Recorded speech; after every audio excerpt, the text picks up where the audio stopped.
Jesus,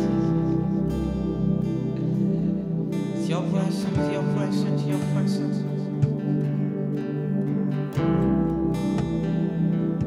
It's your presence, Lord.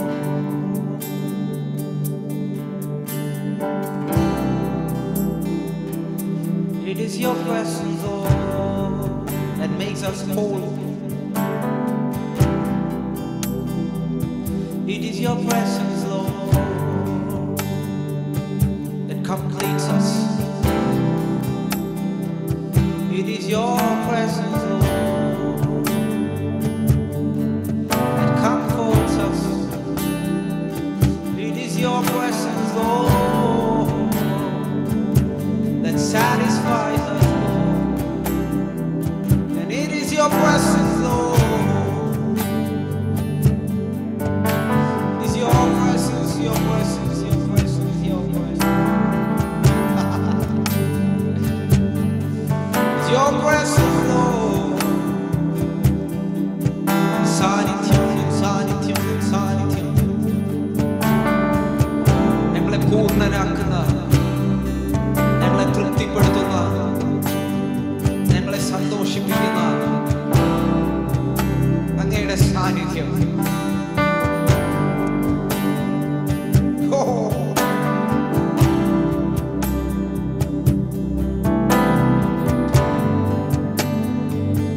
Yeshu N ശ്വാസമാണ്,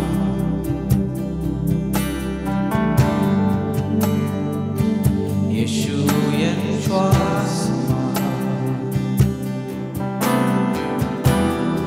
ആ ദിവ്യ സാന്നിധ്യം എന്നിൽ വാഴുന്നു. യേശു എൻ ശ്വാസമാണ്, യേശു എൻ ശ്വാസമാണ്,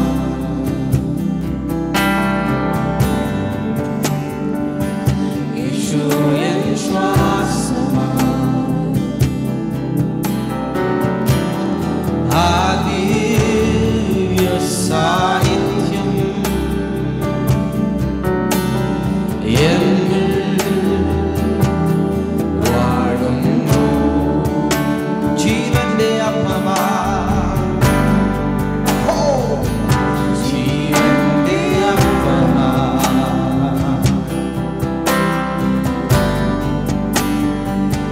ജീവന്റെ അപ്പമാ.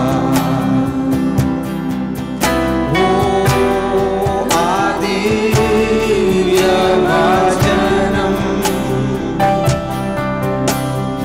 എന്നെ സ്പർശിച്ചു. യേശുവേ, യേശു എൻ ദാഹം നീ.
സാന്നിധ്യം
is the air I breathe.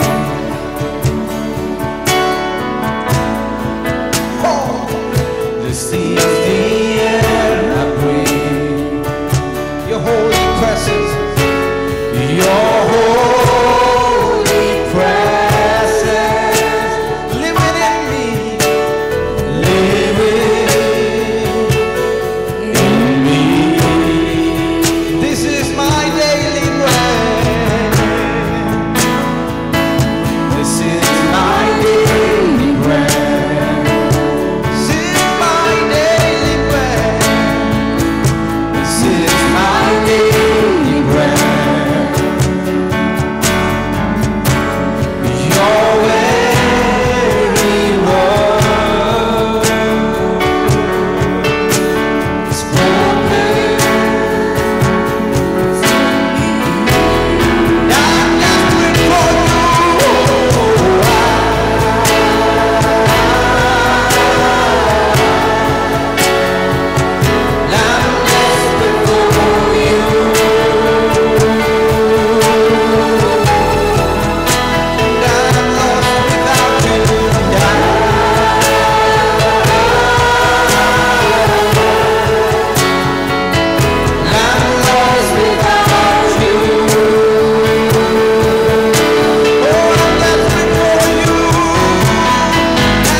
പുസ്തകത്തിൽ 4-ാം അധ്യായത്തിൽ കർത്താവ് ശമര്യക്കാരിയായ സ്ത്രീയോട് സംസാരിക്കുന്നതിനിടയിൽ ഭയങ്കര ആഴമുള്ളൊരു റെവലേഷൻ.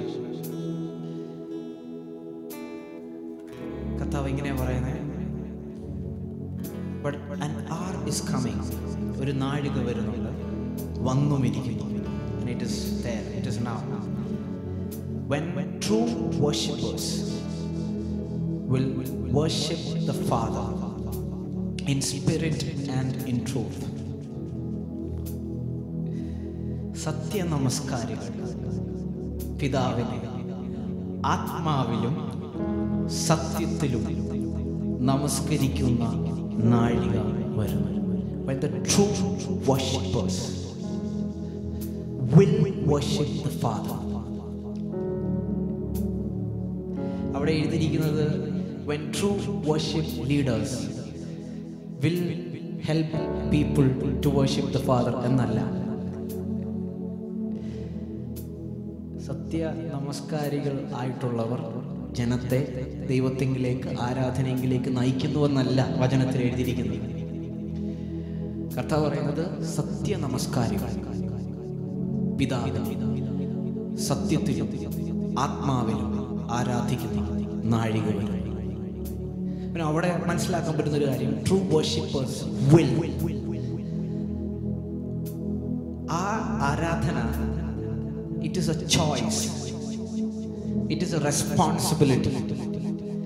ഏതൊരു ആത്മീകനും ഒരാളിനാലും നയിക്കപ്പെടേണ്ട കാര്യമില്ല. ദൈവത്തിനെ ആരാധിക്കുവാൻ ഏത് സാഹചര്യത്തിലും true worshippers will worship the father. സത്യ ആരാധിക്കുന്നവർ, സത്യമായി ദൈവത്തെ ആരാധിക്കുന്നവർ ദൈവത്തെ ആരാധിക്കും. അവൻ്റെ ചുറ്റുമുള്ള പ്രശ്നം അവന് വിഷയമല്ല, അവന് ചുറ്റുമുള്ള വിഷയങ്ങൾ അവന് കാര്യമല്ല. Whatever is he going through, whatever may come and go, he will worship the Father. അവിടെ മനസ്സിലാക്കാൻ പറ്റുന്നൊരു കാര്യം, സത്യമായി ദൈവത്തെ ആരാധിക്കുന്നവർക്ക് that is a choice. He will. അതൊരു വില്ലാണ്, ഒരു ചോയ്സ് ആണ്, അതൊരു റെസ്പോൺസിബിലിറ്റിയാണ്. ഇന്ന് പകൽ നിങ്ങളായിരിക്കുന്നിടത്ത്, നിങ്ങൾ എവിടെ ഇരുന്ന് കേൾക്കുന്നെങ്കിൽ നമ്മളെ ഹൃദയങ്ങളൊക്കെ ഒന്ന് പരിശോധിച്ചാൽ, പകൽ ഞായറാഴ്ച ആയതുകൊണ്ട് രാവിലെ ആരാധിച്ചേ തീരൂ എന്നുള്ളത് കൊണ്ട്, ഞങ്ങളെല്ലാവരും ഇവിടെ ഇരിക്കുന്നത് കൊണ്ട്, പാട്ട് പാടുന്നത് കൊണ്ടാണോ നിങ്ങൾ ദൈവത്തെ ആരാധിക്കുന്നത്? അത് ഓരോ നിമിഷവും, ഓരോ സെക്കൻഡും, നമ്മൾ എടുക്കുന്ന ശ്വാസം പോലും കർത്താവിൻ്റെ ആണെന്ന് മനസ്സിലാക്കി ആ ദൈവത്തെ ദിനവും നിമിഷവും, ഓരോ നിമിഷവും ആരാധിക്കുന്ന ആ ഒരു തലത്തിലേക്ക് നമുക്ക് എത്ര പേർക്ക് ആഴത്തിലേക്ക് ദൈവം നമ്മളെ വിളിക്കുന്നു?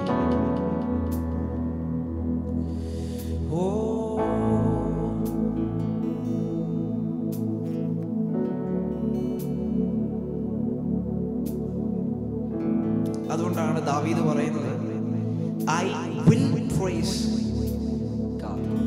ഞാൻ യഹോവയെ എല്ലാ കാലത്തും വാഴ്ത്തും. ഐ വിൽ എന്നാണ് ഇംഗ്ലീഷിൽ പറഞ്ഞത്. I will price at all times. Your praise is your choice. നിങ്ങളുടെ ആരാധന വേറെ ആരുടെയും, വേറെ ഏത് പ്രശ്നങ്ങളുടെയും നടുവിൽ നശിച്ചു പോകുന്നയോ തീർന്നു പോകുന്നതോ താന്നു പോകുന്നതോ ആരാധനയല്ല. Your praise is your choice. You have the will. ദൈവം നിങ്ങൾക്കൊരു വിൽ തന്നിട്ടുണ്ട്. ഏത് സാഹചര്യത്തിന് നടുവിലും ഹൃദയത്തെ സ്വർഗത്തിലേക്ക് ഉയർത്തി അപ്പാ എന്ന് വിളിച്ചാൽ അവിടെ ആരാധന വെളിപ്പെടുകയാണ്. ഇത് the devil does not like true worshippers. പിശാചിന് ഈ സത്യ നമസ്കാരികളെയാണ് ഭയം. കാരണം എന്താണെന്ന് വെച്ചാൽ, ഒരു വർഷിപ്പ് ഏറ്റവും വലിയ, ബൈബിളിലെ ഏറ്റവും അടിസ്ഥാനമായ പ്രശ്നം നോക്കിക്കഴിഞ്ഞാൽ, പിശാച് സ്വർഗത്തിൽ നിന്ന് താഴെ വീണത് ഒരൊറ്റ പ്രശ്നം കൊണ്ടാണ്. ആഗ്രഹിച്ചത് അവനും ആരാധനയാണ്. എത്രയൊക്കെ മനസ്സിലാവുന്നുള്ളൂ ഞാൻ പറയുന്നത്? This is the basic. ലോകത്തിന് മൊത്തം, ഈ വചനം മൊത്തം നോക്കിയാൽ ആരാധനയാണ് ഏറ്റവും വലിയ വിഷയം. പിശാചു ആഗ്രഹിച്ചത് ആരാധനയാണ്. ദൈവത്തെക്കാൾ എനിക്ക് ഉയരണം, ദൈവത്തെ ആരാധിക്കുന്നത് പോരാ, എന്നെ എല്ലാവരും ആരാധിക്കണം. അതിൻ്റെ നടുവിലോ ഒരു തലമുറ, ഒരു ജനറേഷൻ, ഒരു ദൈവ പൈതൽ പറയാണ്, ബൈ മൈ ചോയ്സ്, എൻ്റെ ഇഷ്ടപ്രകാരം ഞാൻ പിശാചിനെ അല്ല,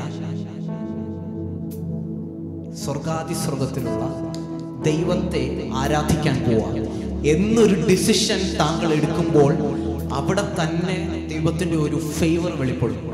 പിശാചിന്റെ എല്ലാ whatever schemes of the devil will fail. നിങ്ങൾ ആ ഒരൊറ്റ ഡിസിഷൻ ഹൃദയത്തിൽ നിന്ന് എടുത്താൽ. എത്ര പേർക്ക് ഞാൻ പറയുന്നത് മനസ്സിലാവുന്നു? ഇതിന്റെ ആഴം എത്ര പേർക്ക് മനസ്സിലാവുന്നുണ്ട്? വേറെ ആരെങ്കിലും ഒരു ഫോഴ്സ് മുഖാന്തരമാണ് നിങ്ങൾ ദൈവത്തെ ആരാധിക്കുന്നതെങ്കിൽ, ഇന്ന് പകൽ ദൈവ പൈതലേ, നിങ്ങൾ എത്ര ഒരു ഡിസിഷൻ എടുക്കും? I will price.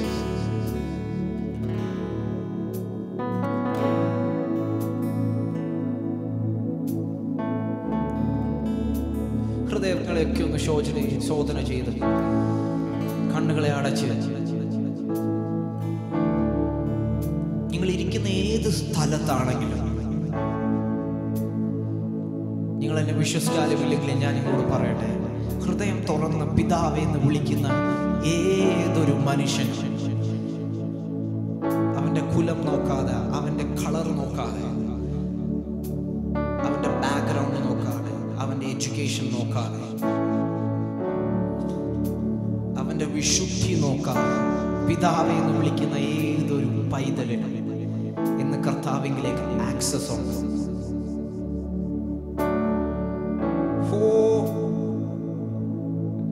We worship you, Lord.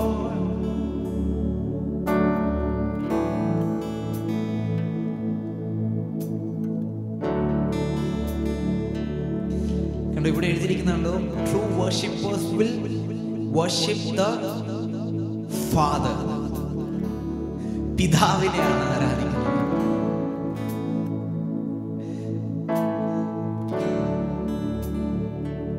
ഓരോ വാക്കും ഭയങ്കര ആഴമുള്ളതാണ്. In spirit and in truth. ദൈവത്തിലേക്ക് ഒരു മനുഷ്യന് ഗ്രഹിക്കാൻ പറ്റുന്ന ഫങ്ഷൻ അവന്റെ ആത്മാവാണ്. ദൈവവുമായിട്ട് ഒരു മനുഷ്യന് കണക്ട് ചെയ്യുന്നത് ആദ്യം primarily is from his spirit. കാരണം അവിടെ തന്നെ എഴുതിയിരിക്കുന്നു, ദൈവം ആത്മാവാകും. അടുത്ത വാക്യം, ദൈവം ആത്മാവാകുന്നു, അവനെ നമസ്കരിക്കുന്നവർ ആത്മാവിലും സത്യത്തിലും അവനെ നമസ്കരിക്കും. ഇത് പുതിയ നിയമസഭയ്ക്ക് കിട്ടുന്ന ഏറ്റവും വലിയ അനുഗ്രഹമാണ്. ദൈവത്തെ ആത്മാവിലും സത്യത്തിലും ആരാധിക്കുക. Because he is a spirit, and those who worship him will worship him, must worship him in spirit and in truth. രണ്ട് കാര്യങ്ങളാണ് കർത്താവ് ആഗ്രഹിക്കുന്നത്. ആത്മാവിലും, രണ്ടാമത് സത്യത്തിലും.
ദൈവത്തെ ആരാധിക്കുന്നത് മാത്രമല്ല, ദൈവം സൃഷ്ടിച്ച മനുഷ്യൻ ദൈവം കൊടുത്ത ഏറ്റവും വലിയ അനുഗ്രഹങ്ങളൊന്നും തിരഞ്ഞെടുക്കുവാനുള്ള കഴിവാണ്.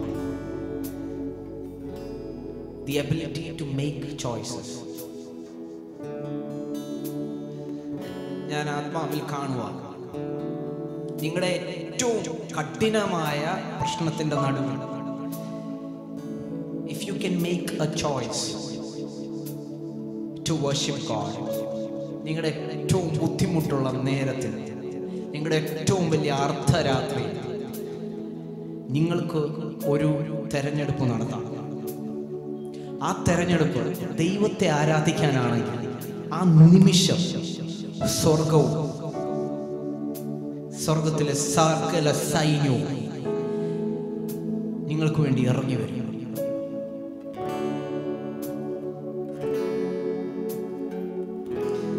അതേ നിമിഷം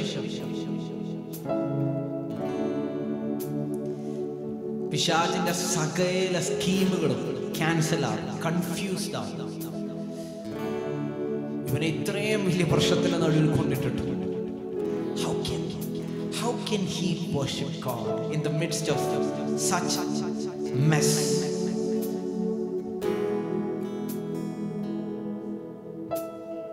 What are you going through today morning? നിങ്ങൾ എന്താണ് കടന്നു പോകുന്നത്? Can you make that choice? നിങ്ങൾക്ക് ആ തെരഞ്ഞെടുപ്പ് നടത്താമോ?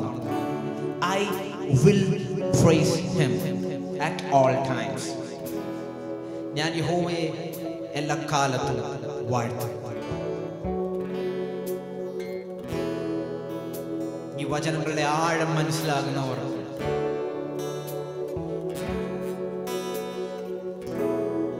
നമ്മുടെ ജീവിതത്തിലെ ഏത് സാഹചര്യത്തിലും ദൈവത്തെ തെരഞ്ഞെടുക്കാൻ നാം തുടങ്ങുമ്പോൾ തന്നെ ദൈവത്തിന്റെ വലിയ ഫേവർ നിങ്ങൾക്ക് വേണ്ടി ചലിക്കും.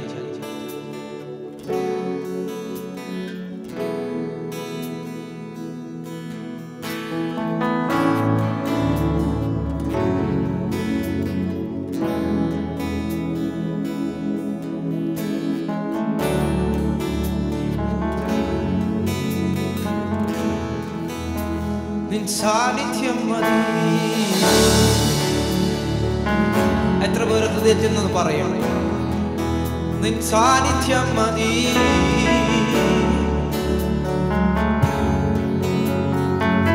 മറ്റൊന്നിനേക്കാളും നിൻ സാന്നിധ്യം മതി. വേറെ എന്തിനേക്കാളും നിൻ സാന്നിധ്യം മതി.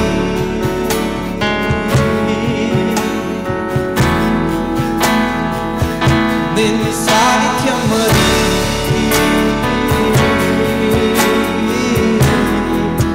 മറ്റേതിനേക്കാളും സാന്നിധ്യം മതി.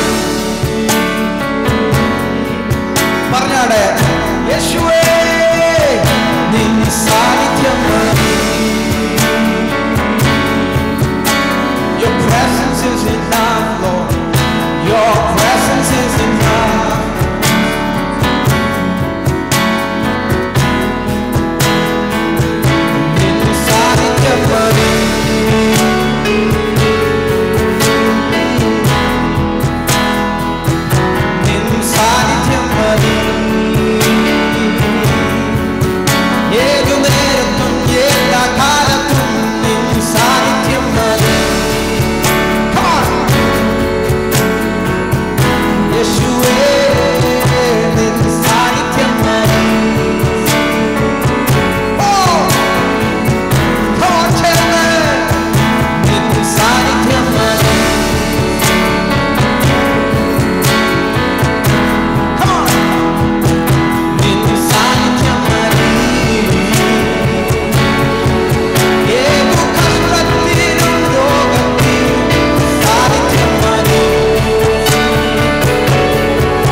ഞങ്ങൾക്ക് നിൻ കൃപകൾ മതി ഞങ്ങൾക്ക്. നിൻ പൊന്മുഖം ഞങ്ങൾ കണ്ടിടുമ്പോ എൻ ദുഃഖമെല്ലാം പോകും. നിന്നിമ്പസ്വരം കേട്ടിടുമ്പോ രോഗമെല്ലാം എൻ രോഗമെല്ലാം നീ പോകും. നിൻ പൊന്മുഖം ഞാൻ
எப்போதும் எனக்கு போதுமையா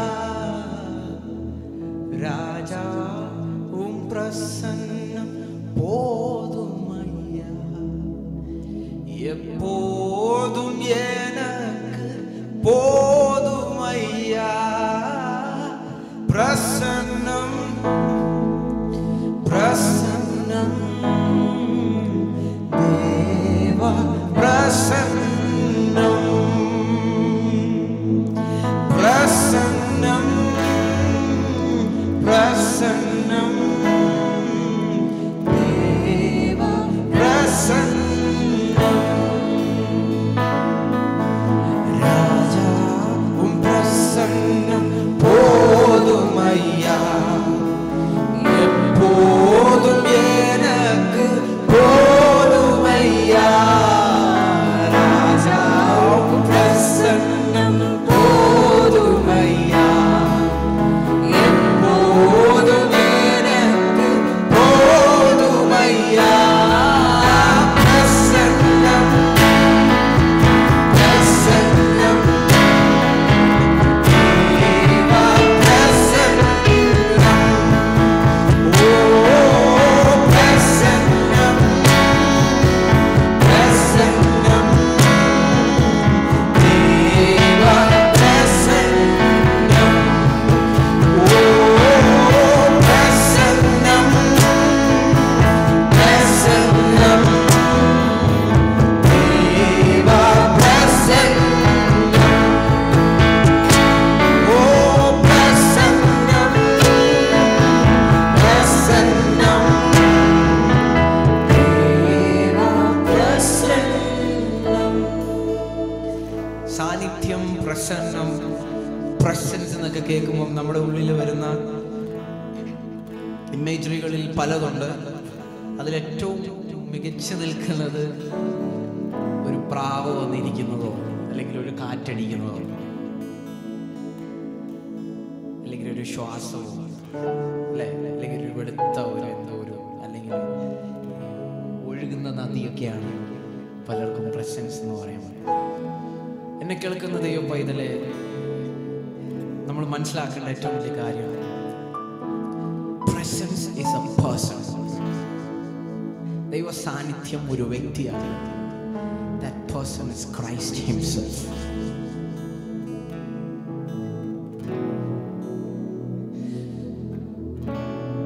ദൈവത്തെ ശരിക്ക് അറിഞ്ഞുകൊണ്ടിരിക്കുന്ന ഒരു ദൈവഭക്തന് മറ്റെന്തിനേക്കാളും,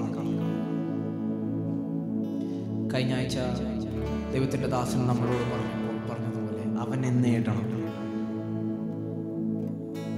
To gain Christ. Presence is a person. അതുകൊണ്ടാണ് A.W. ടോസർ എന്ന് പറയുന്നൊരു അഭിഷേകൻ ഇങ്ങനെ പറഞ്ഞു, worship is not a performance. Worship is a presence we enjoy, we experience. Worship എന്ന് പറയുന്നത് എന്തെങ്കിലും ഒരു പെർഫോമൻസ് അല്ല. worship എന്ന് പറയുന്നത് ദൈവത്തിൻ്റെ സാന്നിധ്യം. അത് ദൈവം തന്നെയാണ്. ആ ദൈവത്തെ നമ്മൾ എക്സ്പീരിയൻസ് ചെയ്യുന്നതിനാണ് worship എന്ന് പറയുന്നത്. അതുകൊണ്ടാണ് യോഹന്നാന്റെ ലേഖനത്തിൽ ഇങ്ങനെ എഴുതിയിരിക്കുന്നു, ആദ്യം മുതലുള്ളതും ഞങ്ങൾ കേട്ടതും ഞങ്ങൾ നോക്കിയതും ഞങ്ങൾ തൊട്ടതുമായ ജീവന്റെ വചനം. What we heard, what we saw, what we touched concerning the word of life, that you may have fellowship with the Father. ഞങ്ങളുടെ കൂട്ടായ്മ പിതാവിനോട് കൂടെയാണ്. പക്ഷെ ഞങ്ങളിത് നിങ്ങളോട് പറയുന്നത് നിങ്ങളുടെ കൂട്ടായ്മ ഞങ്ങളോട് കൂടെ. കാരണം നമുക്ക് ഒരുമിച്ച് ആ പിതാവിനെ തൊടുവാൻ, കാണുവാൻ, കേൾക്കുവാൻ. ഇത് ആദ്യം മുതൽ ഉണ്ടായിരുന്നതാണ്. ഇൻ ദ ബിഗിനിങ് ആദാമും ഹവ്വയും പാപം ലോകത്തിൽ എൻ്റർ ചെയ്യുന്നതിന് മുമ്പ് ഈ സാന്നിധ്യത്തിലാണ് ജീവിച്ചത്. പക്ഷെ പാപം ലോകത്തിലേക്ക് വന്നപ്പോൾ ഈ fellowship, this communion with the father was lost.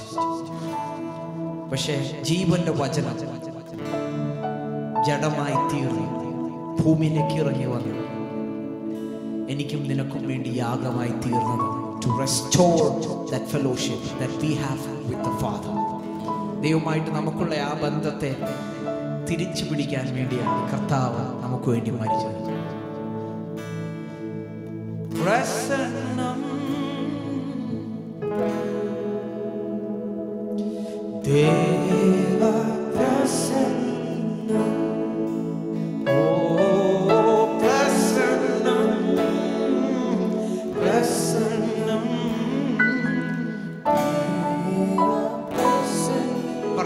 എത്രവർക്ക് പറയാം. രാജാവ് പ്രസന്നം, രാജാവ് പ്രസന്നം പോതുമയ്യ എപ്പോഴും എനിക്ക് പോതുമയ്യ. രാജാവ് പ്രസന്നം പോതുമയ്യ എപ്പോഴും എനിക്ക് പോതുമയ്യ. രാജാവ് പ്രസന്നം,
ഭവനത്തിലായിരിക്കുന്ന എല്ലാവരും ആ നാവുകളെ തുറന്നൊന്ന് പാടിയാട്ടെ. പ്രസന്നം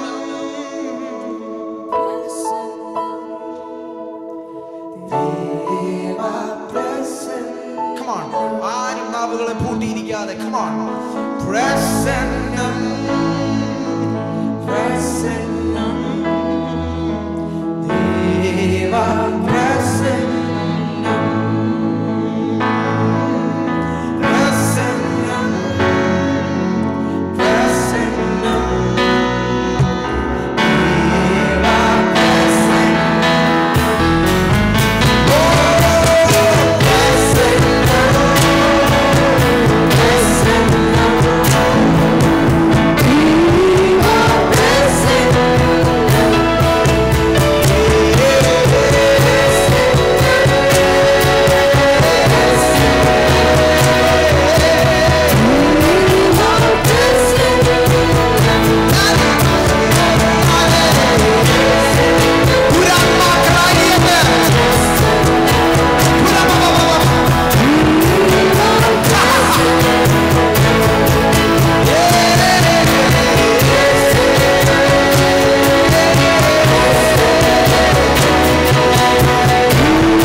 പിതാവേ, നല്ല സമയത്തിനായി നന്ദി പറയുന്നു.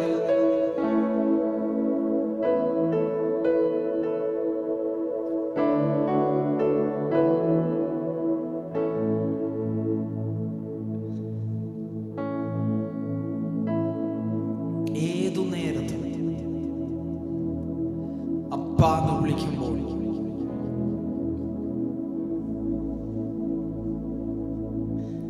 അങ്ങയുടെ സാന്നിധ്യം കൊണ്ട് ഞങ്ങൾ നിറയ്ക്കുന്നു. അങ്ങയുടെ വൻ കൃപയ്ക്കായി ഞങ്ങൾ ഹൃദയം നിറഞ്ഞ് അങ്ങേക്ക് നന്ദി പറയുന്നപ്പാ. ഞങ്ങളുടെ ഏത് വിഷയത്തിന്റെ നടുവിലും give us the grace to make that decision to worship you. അങ്ങേ ആരാധിക്കുവാൻ, ആ തെരഞ്ഞെടുപ്പ് എടുക്കുവാൻ ഉള്ള കൃപ നീ ഞങ്ങളുടെ മേൽ പകരണം കർത്താവേ.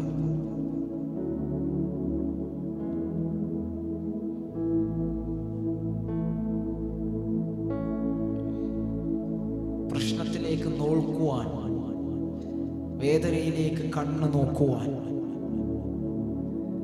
ഞങ്ങളെ വലിക്കുന്ന, വലയ്ക്കുന്ന സകല മുറുകെ പറ്റുന്ന പാപവും ഭാരവും അതിൻ്റെ നടുവിലും കർത്താവേ ഞങ്ങളുടെ തല സ്വർഗത്തിലേക്ക് ഉയർത്തുവാൻ. Because your word says, അവന്റെ മുഖത്ത് നോക്കുന്ന ആരും, അങ്ങേ നോക്കുന്ന ആരും ലജ്ജിച്ചു പോവുകയില്ല.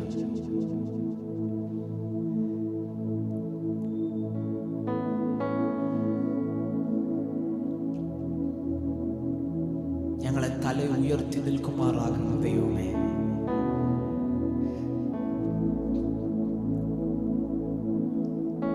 ഞങ്ങളുടെ പാറയാകുന്ന ദൈവമേ, ഞങ്ങളുടെ പരിചയമാകുന്ന ദൈവമേ, ഞങ്ങളുടെ കോട്ടയാകുന്ന ദൈവമേ, ഒരായുസ് മുഴുവനും അങ്ങ് സ്തുതിച്ചാലും, ഒരായുസ് മുഴുവനും അങ്ങെ പാടിയാലും കർത്താവേ, ഒരു പാട്ടിനും 1,00,000 പാട്ടുകൾക്കും അങ്ങയുടെ സൗന്ദര്യത്തെ ഒതുക്കി നിൽക്കുവാൻ കഴിയത്തില്ല. Lord, you are our eternal endless song. അങ്ങ് ഞങ്ങളുടെ നിത്യമായ ഗാനം.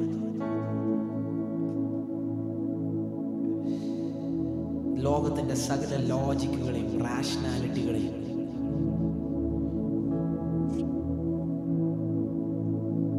ഫാക്റ്റുകളെയും ചവിട്ടിത്താത്ത വചനത്തിന്റെ സത്യം ഒരു പോഷനെ പോലെ വിശ്വസിക്കുവാൻ ഉള്ള കൃപ നീ ഞങ്ങളുടെ മേൽ പകരണം. അങ്ങയുടെ സ്നേഹത്തെ ഞങ്ങളുടെ ഹൃദയം മുഴുവനും കർത്താവേ നിറയ്ക്കണം കർത്താവേ. എന്നെ കേൾക്കുന്ന ഓരോ വ്യക്തി ജീവിതങ്ങളെയും ഞങ്ങൾ ഒരുമിച്ച് ഇപ്പോൾ തന്നെ പ്രാർത്ഥിക്കുന്നു. ദൈവസ്നേഹത്തിൻ്റെ ആഴങ്ങളിലേക്ക്, ദൈവ സാന്നിധ്യത്തിൻ്റെ ആഴങ്ങളിലേക്ക്, ഞങ്ങൾ കേട്ടത്, ഞങ്ങൾ കണ്ടത്, ഞങ്ങൾ നോക്കിയത്, ഞങ്ങളുടെ കരം തൊട്ടത്, ഞങ്ങൾ രുചിച്ചറിഞ്ഞത് എന്ന് പറയത്തക്കവണ്ണം പിതാവുമായുള്ള ഒരു കൂട്ടായ്മയിലേക്ക്, ഒരു പിരിയാത്ത ബന്ധത്തിലേക്ക് ഞങ്ങൾ ഓരോരുത്തരെയും അങ്ങ് നടത്തിയാണ്. എല്ലാം യേശുവിന്റെ നാമത്തിൽ തന്നെ. ആമേൻ, ആമേൻ, ആമേൻ.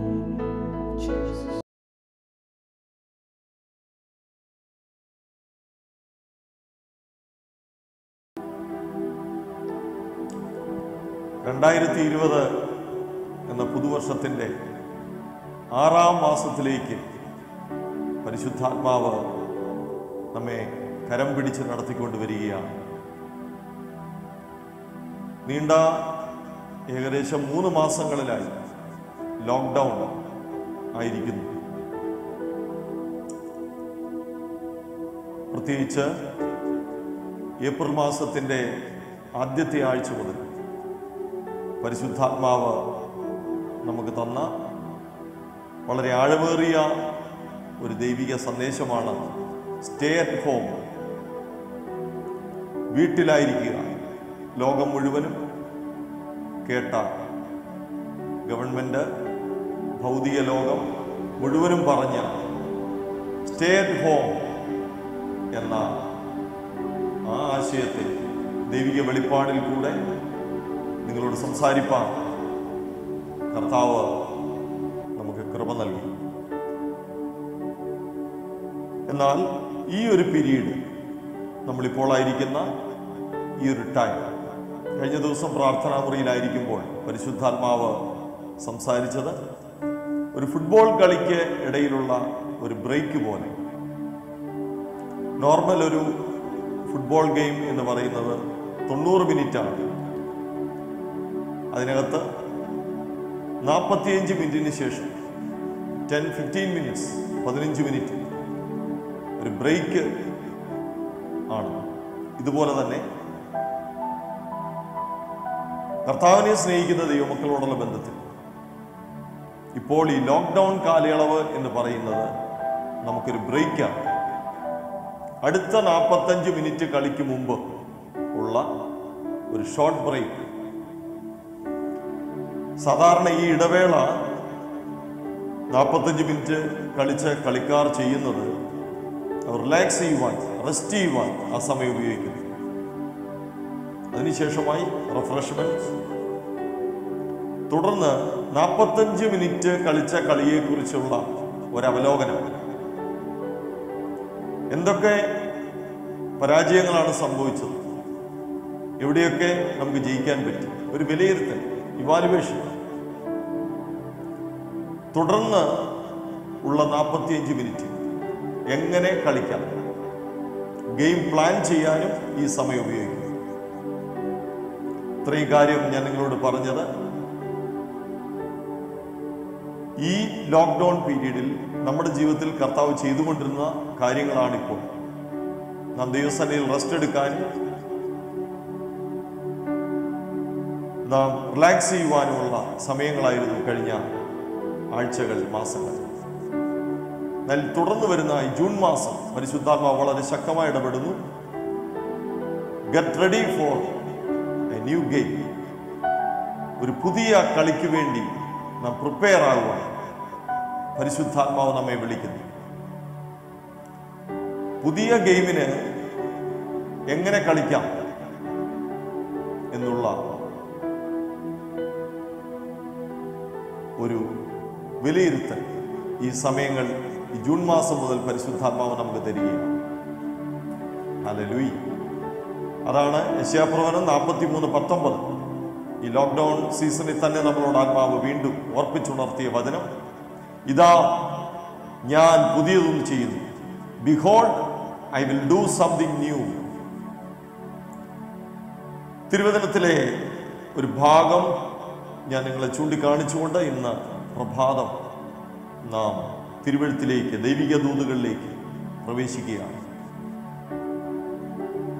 അപ്പോസ്തലപ്രവൃത്തിയുടെ പുസ്തകം 13-ാം അധ്യായം 36-ാം വാക്യം.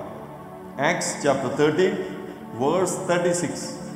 ദാവീദ് തന്റെ തലമുറയിൽ ദൈവത്തിന്റെ ആലോചനയ്ക്ക് ശുശ്രൂഷ ചെയ്ത ശേഷം നിദ്ര പ്രാപിച്ച് തന്റെ പിതാക്കന്മാരോട് ചേർന്ന് ദ്രവത്വം കണ്ടു.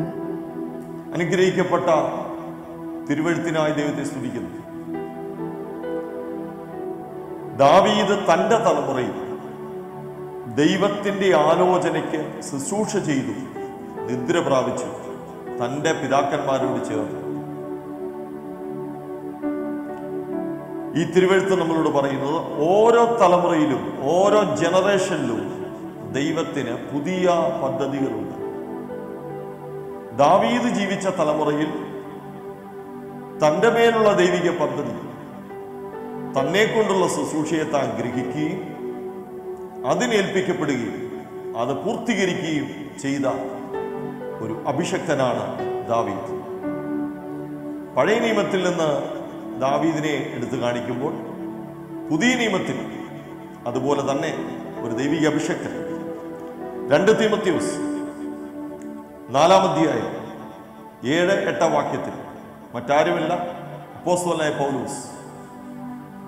ആ കർത്താവിന്റെ അഭിഷക്തൻ ഇങ്ങനെയാണ് പറയുന്നത്: ഞാൻ നല്ല പോർ പൊരുതി, ഓട്ടം തികച്ചു, വിശ്വാസം കാത്തു, നീതിയുടെ കിരീടം എനിക്കായി വെച്ചിരിക്കുന്നു.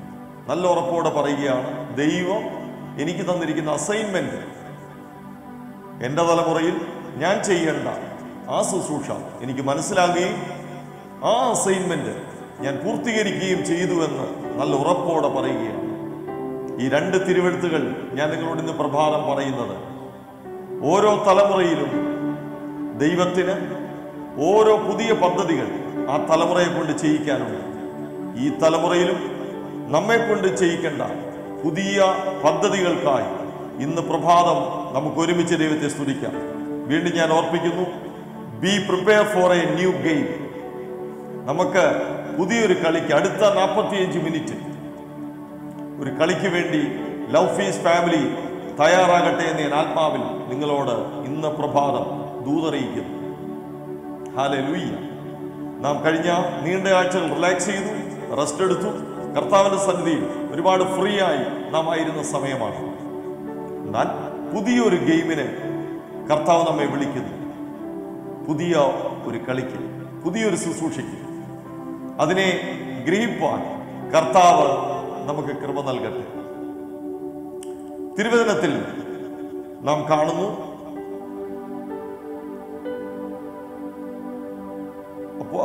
സഭാപ്രസംഗയുടെ പുസ്തകം 3-ാം അധ്യായം അതിന്റെ 11-ാം വാക്യം.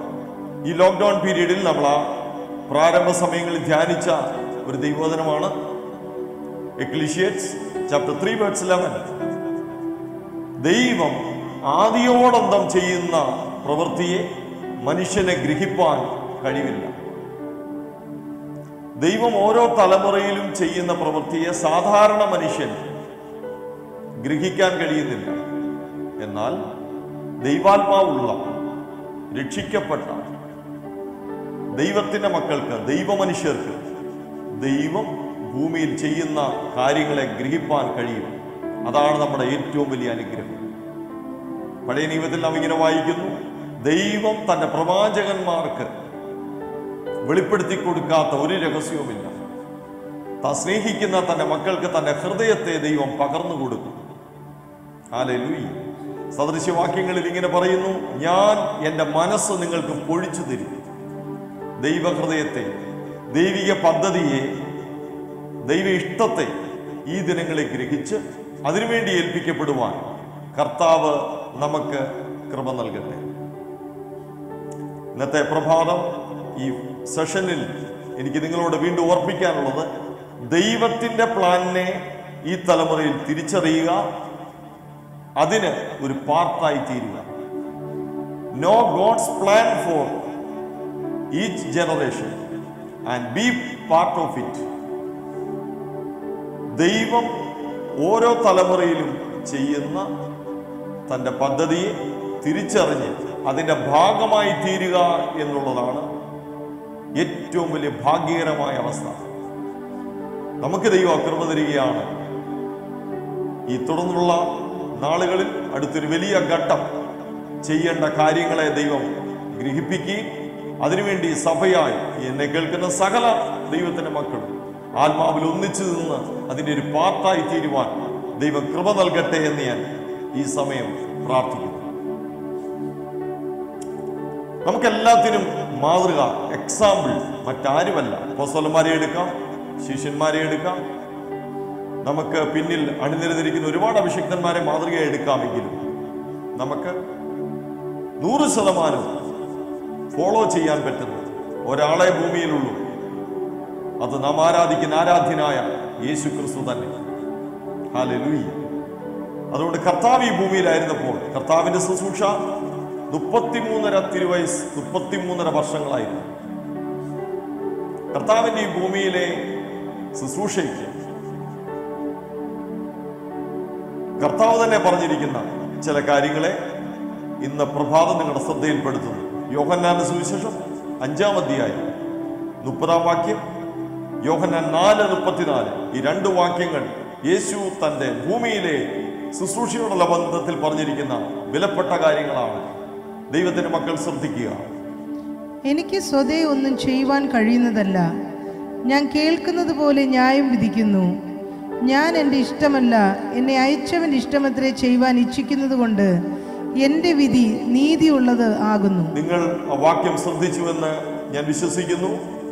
ഞാൻ എൻ്റെ ഇഷ്ടമല്ല, എന്നെ അയച്ചവൻ്റെ ഇഷ്ടം ചെയ്യുവാൻ ഇച്ഛിക്കുന്നത് കൊണ്ട് എൻ്റെ വിധി നീതിയുള്ള വിധികളാകുന്നു. യേശു അവരോട് പറഞ്ഞത്, കേൾക്കുന്നത് പോലെ ന്യായം വിധിക്കുന്നു.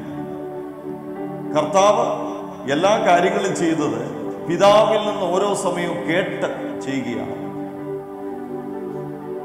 കർത്താവിന്റെ മാതൃക നമുക്ക് പിന്തുടരാം. വീണ്ടും യോഹന്നാൻ 4:34 വായിക്കുന്നു. യേശു അവരോട് പറഞ്ഞത്, എന്നെ അയച്ചവന്റെ ഇഷ്ടം ചെയ്ത് അവന്റെ പ്രവൃത്തി തികയ്ക്കുന്നത് തന്നെ എൻ്റെ ആഹാരം. എന്നെ അയച്ചവന്റെ ഇഷ്ടം ചെയ്ത് അവന്റെ പ്രവൃത്തി തികയ്ക്കുന്നതാണ് എൻ്റെ ആഹാരം. കർത്താവിന്റെ ജീവിതത്തിന്റെ പ്രധാന ലക്ഷ്യം, ആഗ്രഹം മറ്റൊന്നുമായിരുന്നില്ല, അയച്ച പിതാവിന്റെ ഇഷ്ടം ഈ ഭൂമിയിൽ തികയ്ക്കുക. നമ്മുടെയും ആഗ്രഹം അങ്ങനെ ആയിരിക്കട്ടെ. കർത്താവിന്റെ ഇഷ്ടം അഥവാ പിതാവിന്റെ ഇഷ്ടം നമ്മുടെ ജീവിതത്തിൽ നിറവേറട്ടെ. അതിനായി ഇന്ന് പ്രഭാതം ഓരോ ദൈവമക്കളും സ്തോത്രം ചെയ്ത് ദൈവസന്നിധിയിൽ ഏൽപ്പിക്കപ്പെടുന്നു. ആമേൻ. തിരുവചനത്തില് ദൈവത്തിന്റെ ഇഷ്ടം തിരിച്ചറിഞ്ഞ് അതിനുവേണ്ടി ഏൽപ്പിക്കപ്പെട്ട ആത്മീയ ശുശ്രൂഷ ശക്തമായ നിലകളിൽ ചെയ്ത ദൈവത്തിന്റെ ദാസിദാസന്മാരെ കാണുവാൻ കഴിയും. അതേസമയം തന്നെ ദൈവത്തിന്റെ ഇഷ്ടത്തെ ഗ്രഹിക്കാൻ കഴിയാതെ, ദൈവ ഉദ്ദേശങ്ങളെ മനസ്സിലാക്കാൻ കഴിയാതെ എന്തൊക്കെയോ ചെയ്യുന്ന ഒരുപാട് ആളുകളെ നമുക്ക് കാണുവാൻ കഴിയും.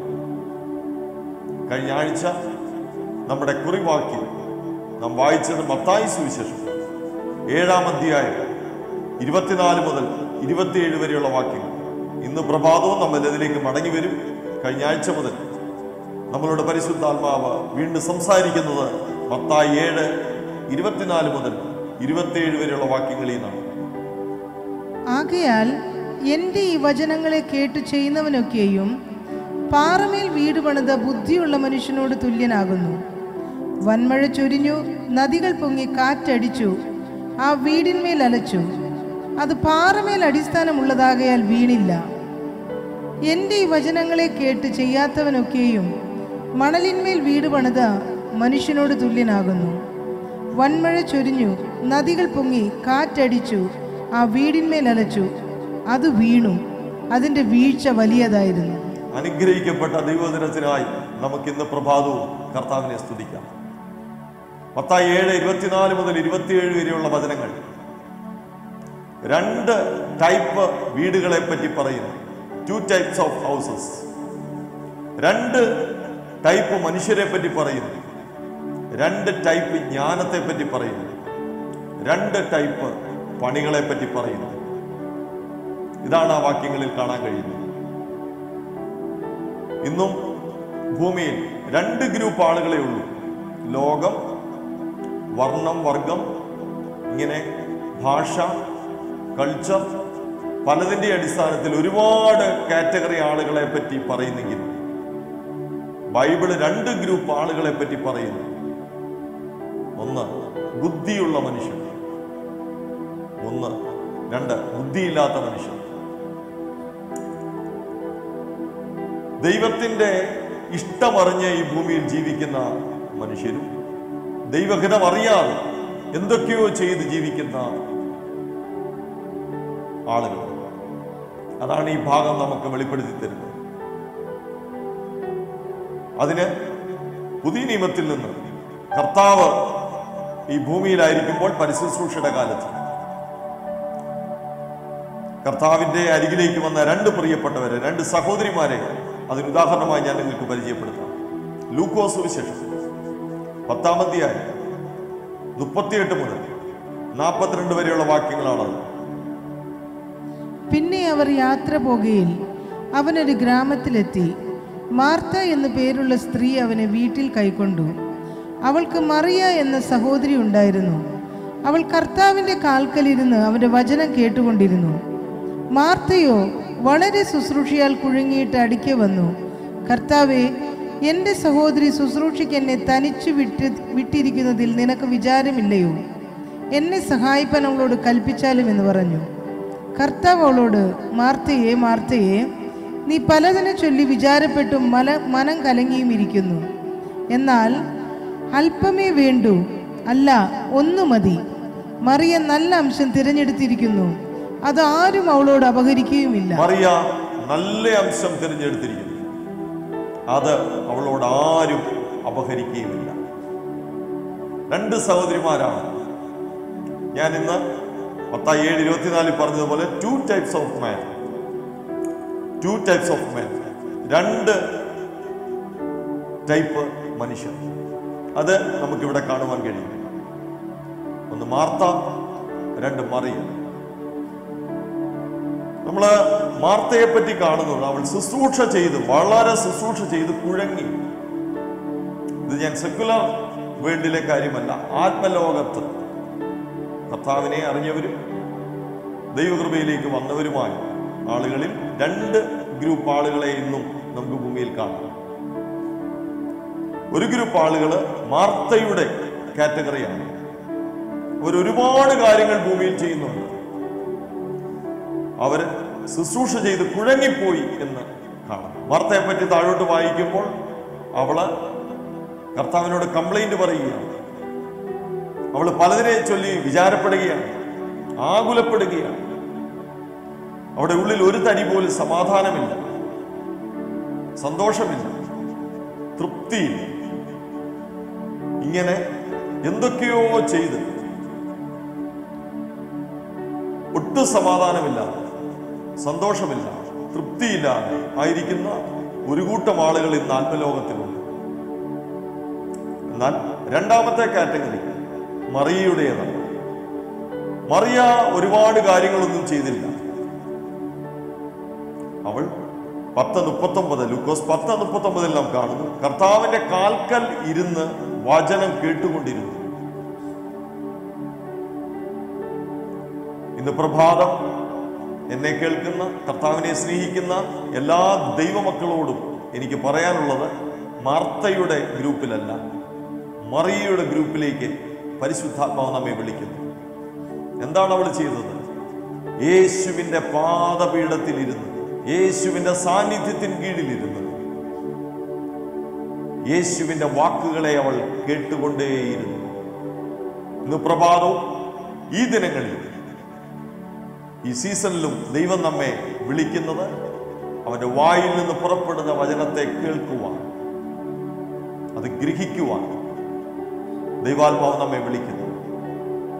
ഒരു നല്ല ലിസണറായിരിക്കാൻ, അഥവാ നല്ല ലേണറായിരിക്കാൻ ആരെങ്കിലും ആഗ്രഹിക്കുന്നെങ്കിൽ അവർ കർത്താവിനാൽ ശക്തമായി ഉപയോഗിക്കപ്പെടുമെന്ന് ഞാൻ ഇന്ന് പകൽ ഉറപ്പായി പറയട്ടെ.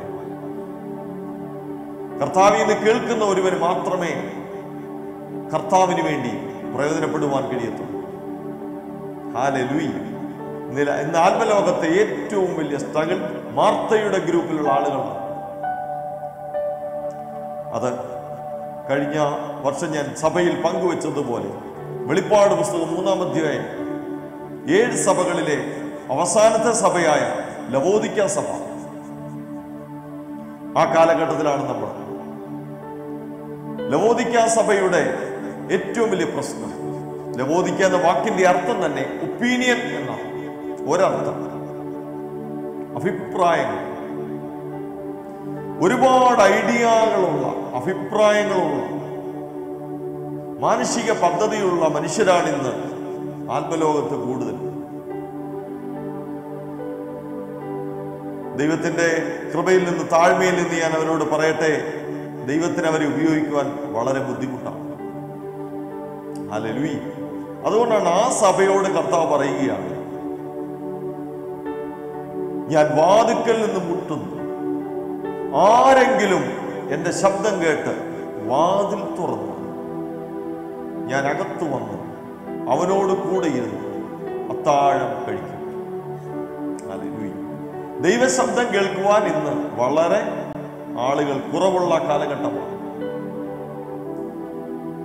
ദൈവഹൃദയത്തെ അറിയുവാൻ, ദൈവം ഈ തലമുറയിൽ എന്താണ് ചെയ്യാൻ ആഗ്രഹിക്കുന്നത്, നമ്മെക്കുറിച്ചുള്ള പദ്ധതി എന്താണെന്നും ആരാഞ്ഞന്വേഷിക്കുന്ന പ്രിയപ്പെട്ടവർ വളരെ കുറവാണ്.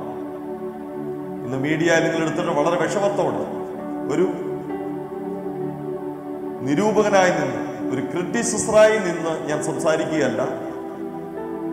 മീഡിയ, ഫേസ്ബുക്ക് ഒക്കെ എടുത്താൽ എല്ലാവരും അങ്ങ് ലൈവ് ചെയ്യുകയാണ്.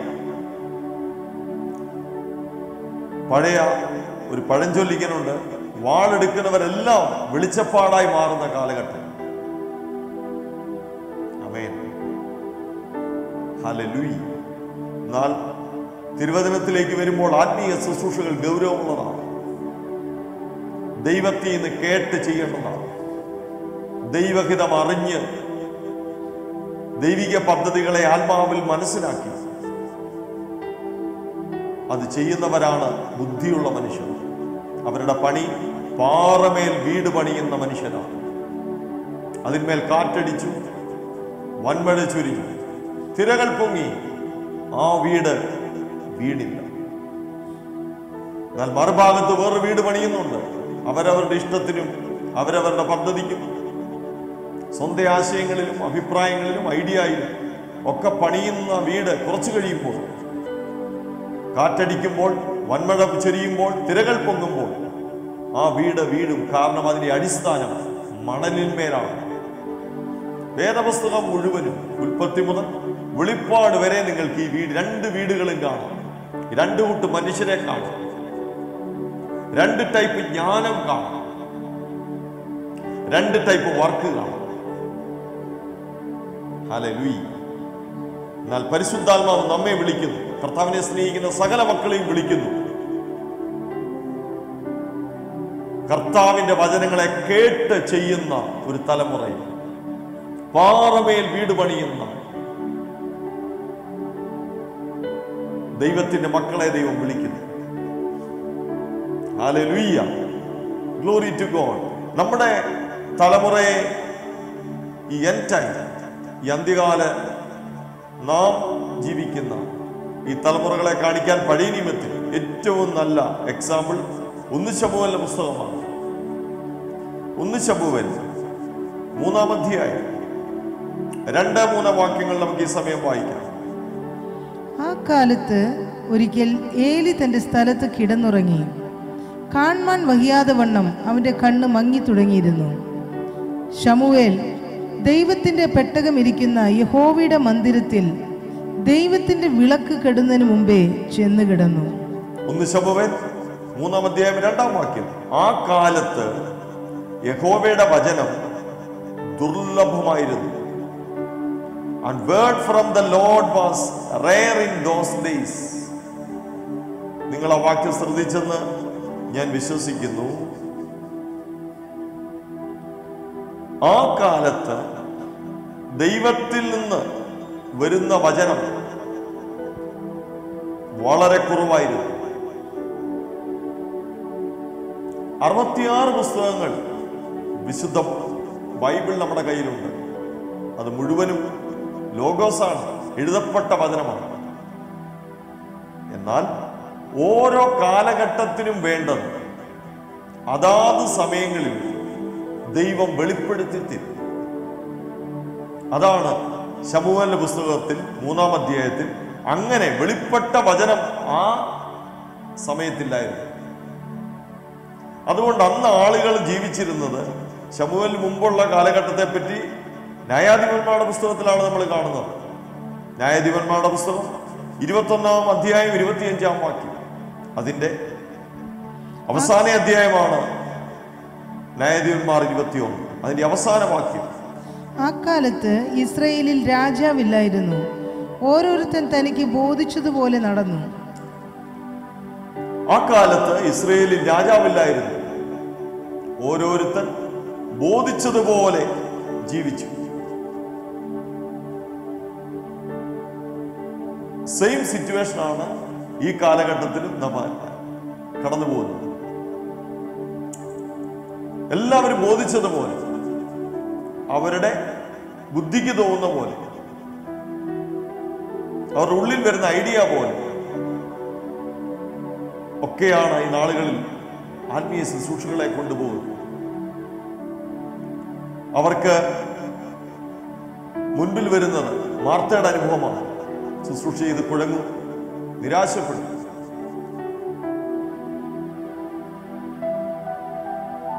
പലതിനെ ചൊല്ലി വിചാരപ്പെട്ട മനം കലങ്ങി ആകെ ആത്മലോകത്ത് നിന്ന്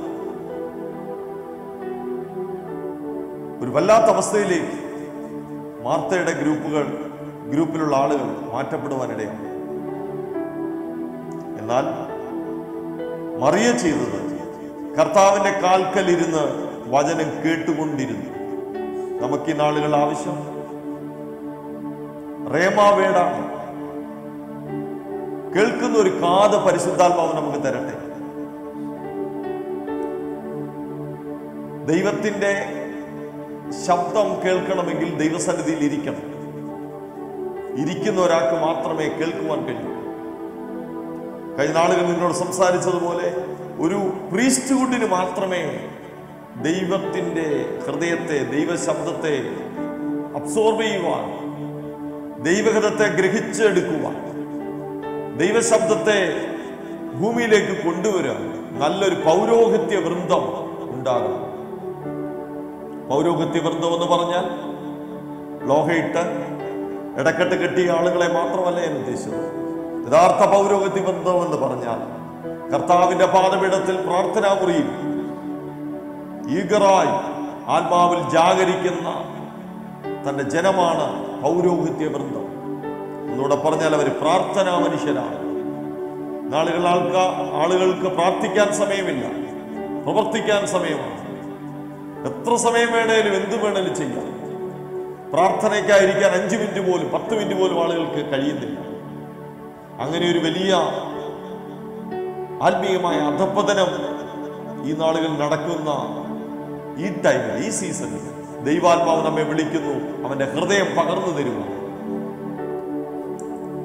മുൻപിൽ വെളിപ്പെടാൻ പോകുന്ന വലിയൊരു ദൈവ പദ്ധതിയുടെ ഒരു പാക്കേജ് കർത്താവിനെ കാത്തിരിക്കുന്നവർക്ക്, പ്രാർത്ഥനാ മുറിയിൽ വെയിറ്റ് ചെയ്യുന്നവർക്ക്, അന്വേഷിപ്പീൻ കണ്ടെത്തും, മുട്ടുവീൻ തുറക്കും എന്നുള്ള ആ അനുഗ്രഹം.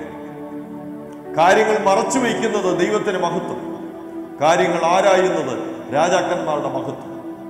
തിരുവനന്തപുരത്തിൽ കാണുന്ന പോലെ ആരായുന്ന ഒരു പൗരോഹിത്യ വൃന്ദം, ഇടതടവില്ലാതെ ദൈവസന്നിധി ചെന്ന് കർത്താവിന്റെ ഹൃദയത്തെ, മനസ്സിനെ അറിയുവാൻ ആത്മാവിൽ നിൽക്കുന്ന ഒരു ഗ്രൂപ്പ് ആളുകളെ കർത്താവ് എല്ലായിടങ്ങളിലും, എല്ലാ കോണ്ടിനെന്റിലും എഴുന്നേൽപ്പിക്കുവാൻ ആഗ്രഹിക്കുന്നു.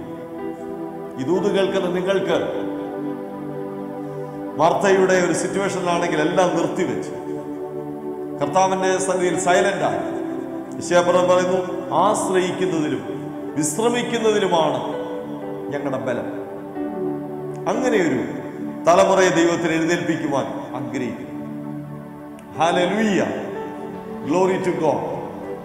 ഞാൻ വീണ്ടും ഓർപ്പിക്കുന്നു, കർത്താവിന്റെ പദ്ധതിയെ തിരിച്ചറിയുക. പ്രത്യേകിച്ച് ദാവീദ് തന്റെ തലമുറയിൽ തന്നെക്കുറിച്ചുള്ള പദ്ധതിയെ അവൻ ഗ്രഹിച്ചു, അത് പൂർത്തീകരിച്ചു. ഈ തലമുറയിൽ കർത്താവിന്റെ രണ്ടാമത്തെ വരവിന് മുമ്പ് ഒരു വലിയ ദൈവ പദ്ധതി, പുതിയ ഒന്ന് ചെയ്യാൻ ആഗ്രഹിക്കുന്നത് കർത്താവിന്റെ സന്നിധിയിൽ പോയിരുന്ന് ഗ്രഹിപ്പാൻ, പ്രാപിപ്പാൻ കർത്താവ് നമുക്ക് ഈ ദിവസങ്ങളിൽ കൃപ നൽകട്ടെ. സദൃശ്യവാക്യങ്ങളുടെ പുസ്തകം 3-ാം അധ്യായം 4-5 വാക്യങ്ങൾ ഈ സമയം നാം വായിക്കാം. അങ്ങനെ നീ ദൈവത്തിനും മനുഷ്യർക്കും ബോധ്യമായ ലാവണ്യവും സൽബുദ്ധിയും പ്രാപിക്കും. പൂർണ്ണ ഹൃദയത്തോടെ യഹോവയിൽ ആശ്രയിക്കുക, സ്വന്തം വിവേകത്തിൽ ഊന്നരുത്. 2 ടൈപ്പ് ആളുകളെ പറ്റിയാണ് നമ്മൾ സംസാരിച്ചു. 2 ടൈപ്പ് ജ്ഞാനം, 2 ടൈപ്പ് വീട്. ഹല്ലേലൂയ. ഒരു ഗ്രൂപ്പ് ആളുകള് പൂർണ്ണ ഹൃദയത്തോടെ കർത്താവിൽ ആശ്രയിക്കുന്ന ഒരു കൂട്ടം ജനം. എന്നാൽ മറുഭാഗത്ത് സ്വന്തം വിവേകത്തിൽ ഊന്നി ജീവിക്കുന്നവർ. ഹല്ലേലൂയ, ഗ്ലോറി ടു ഗോഡ്. പ്രത്യേകിച്ച് 1 കൊരിന്ത്യർ 3-ാം അധ്യായം 12-ാം അധ്യായത്തിൽ പൗലോസ് 2 ടൈപ്പ് പണിയെ പറ്റി പറയുന്നു. 1 കൊരിന്ത്യർ 3-ാം അധ്യായം 12-ാം വാക്യം.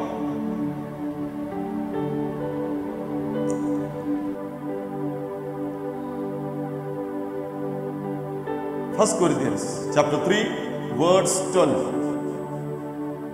അവിടെ നാം ഇങ്ങനെ കാണുന്നു: പൊന്ന്, വെള്ളി, വിലയേറിയ കല്ല് എന്നിവ കൊണ്ട് പണിയുന്ന ഒരു വീട്. മറുഭാഗത്ത് മരം, പുല്ല്, വൈക്കോൽ ഇതുകൊണ്ട് പണിയുന്ന ഒരു പണി. സ്തോത്രം, ഹല്ലേലൂയ, ഗ്ലോറി ടു ഗോഡ്. ഈ 2 പണികളും ഇന്ന് ഭൂമിയിൽ നടക്കുന്നുണ്ട്. നമ്മൾ ഏത് ടൈപ്പ് പണിയാ ചെയ്യുന്നെന്ന് ഈ ദിവസങ്ങളിൽ കർത്താവ് നമ്മുടെ കണ്ണുകളെ തുറന്ന് കാണിക്കട്ടെ. മരം, പുല്ല്, വൈക്കോലെല്ലാം കത്തിപ്പോയി, നിലനിൽക്കത്തില്ല. പൊന്ന്, വെള്ളി, വിലയേറിയ കല്ലുകൾ അതെന്നും നിലനിൽക്കും. അതിന്റെ ആഴങ്ങളിലേക്ക് വരുന്ന ദിവസങ്ങളിൽ നമ്മൾ പോകും. ഹല്ലേലൂയ. പൗലോസ് പറയുന്നു, തന്റെ ജനം, കഴിഞ്ഞ ആഴ്ച ഞാൻ നിങ്ങളോട് പറഞ്ഞ വിഷയത്തിലേക്ക് വീണ്ടും മടങ്ങി വരും. അതുമായി ഇത് ക്ലബ് ചെയ്യും. 1 കൊരിന്ത്യർ 2:6 പൗലോസ് പറയുന്നു. 1 കൊരിന്ത്യർ 2-ാം അധ്യായം 6-ാം വാക്യം. എന്നാൽ തികഞ്ഞവരുടെ ഇടയിൽ ഞങ്ങൾ ജ്ഞാനം സംസാരിക്കുന്നു, ഈ ലോകത്തിന്റെ ജ്ഞാനമല്ല, നശിച്ചു പോകുന്നവരായ ഈ ലോകത്തിന്റെ പ്രഭുക്കന്മാരുടെ ജ്ഞാനവുമല്ല. ദൈവം ലോക സൃഷ്ടിക്ക് മുമ്പേ തന്റെ തേജസ്സിനായി മുൻ നിയമിച്ചതും മറഞ്ഞിരിക്കുന്നതുമായ ദൈവത്തിന്റെ ജ്ഞാനമത്രേ മർമ്മമായി ഞങ്ങൾ പ്രസ്താവിക്കുന്നു. ഹല്ലേലൂയ. ഒരുപാട് ജ്ഞാനങ്ങൾ ബൈബിള് പറയുന്നു. ആമേൻ. അതിലൊന്നാണ് ദൈവത്തിന്റെ ജ്ഞാനം, ഗോഡ്സ് വിസ്ഡം. പൗലോസ് പറഞ്ഞു, ഞങ്ങൾ തികഞ്ഞവരുടെ ഇടയിൽ ദൈവത്തിന്റെ ജ്ഞാനം പ്രസ്താവിക്കുന്നു. ദൈവത്തിന്റെ മക്കൾ പ്രാപിക്കേണ്ടത് മറ്റൊന്നുമല്ല, ദൈവത്തിന്റെ ജ്ഞാനമാണ്. ജെയിംസ് ചാപ്റ്റർ 3 വേഴ്സ് 15 പറയുന്നു, യാക്കോബ് 3:15, 17 വരെയുള്ള വാക്യങ്ങൾ, ഉയരത്തിൽ നിന്നുള്ള ജ്ഞാനം, വിസ്ഡം ഫ്രം എബവ്. ഇത് ഉയരത്തിൽ നിന്ന് വരുന്ന ജ്ഞാനവുമല്ല, ഭൗമികവും പ്രാകൃതവും പൈശാചികവുമായതത്രേ. ഭൗമിക ജ്ഞാനം, പ്രാകൃത ജ്ഞാനം, പൈശാചിക ജ്ഞാനം, ലോകജ്ഞാനം,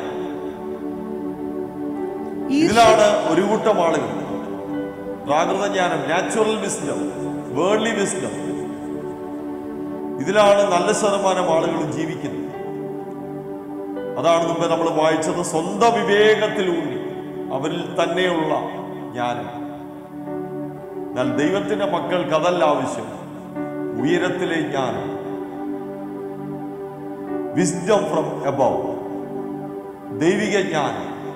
കഴിഞ്ഞ ആഴ്ച ഞാൻ നിങ്ങളോട് പറഞ്ഞു, ആ ജ്ഞാനം എന്ന് പറയുന്നത് അതൊരു വ്യക്തിയാണ്, അത് ക്രിസ്തുവാണ്. ഹല്ലേലൂയ. 1 കൊരിന്ത്യർ 1:30, ക്രിസ്തു ദൈവത്തിന്റെ ജ്ഞാനമാണ്.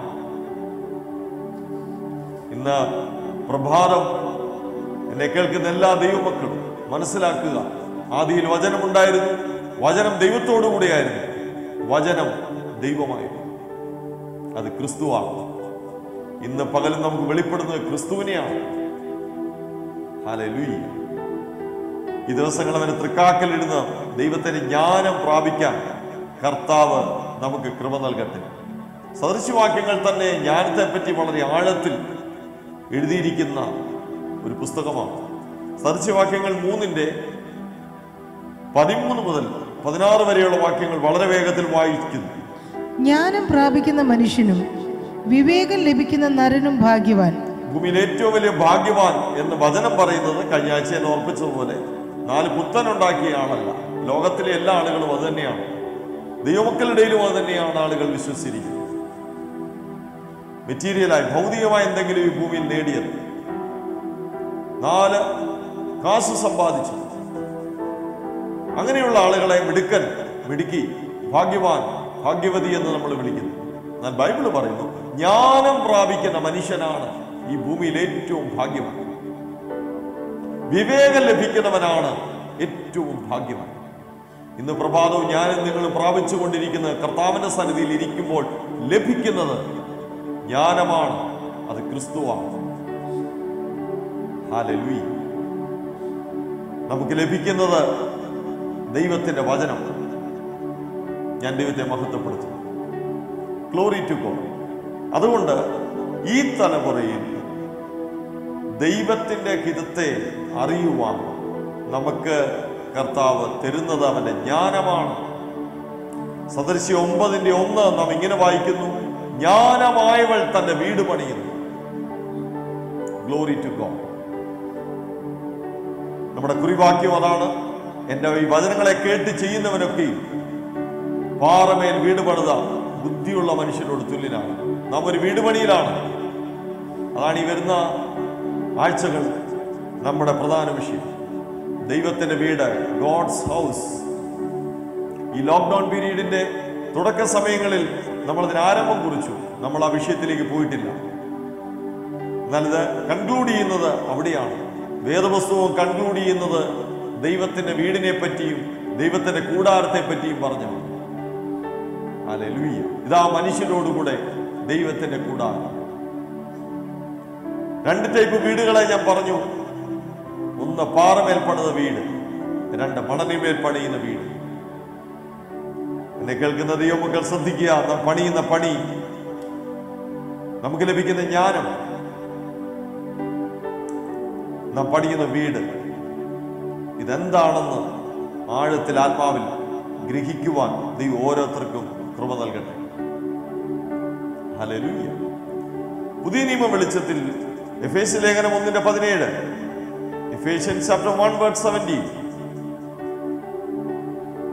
നമ്മുടെ കർത്താവായ യേശുക്രിസ്തുവിന്റെ ദൈവവും മഹത്വമുള്ള പിതാവായവൻ നിങ്ങൾക്ക് തന്നെക്കുറിച്ചുള്ള പരിജ്ഞാനത്തിൽ ജ്ഞാനത്തിന്റെയും വെളിപ്പാടിന്റെയും ആത്മാവിനെ തരേണ്ടതിന് പൗലോസ് പ്രാർത്ഥിക്കുന്നു. Spirit of wisdom and revelation. ഈ നാളുകളിൽ ദൈവജനത്തിന് ആവശ്യം ദൈവത്തിൽ നിന്നുള്ള ജ്ഞാനത്തിന്റെ വെളിപ്പാടിന്റെ ആത്മാവിനെ ചോദിക്കുക. കർത്താവ് നമ്മുടെ ഹൃദയങ്ങൾ അത് നിറയ്ക്കട്ടെ. Glory to God.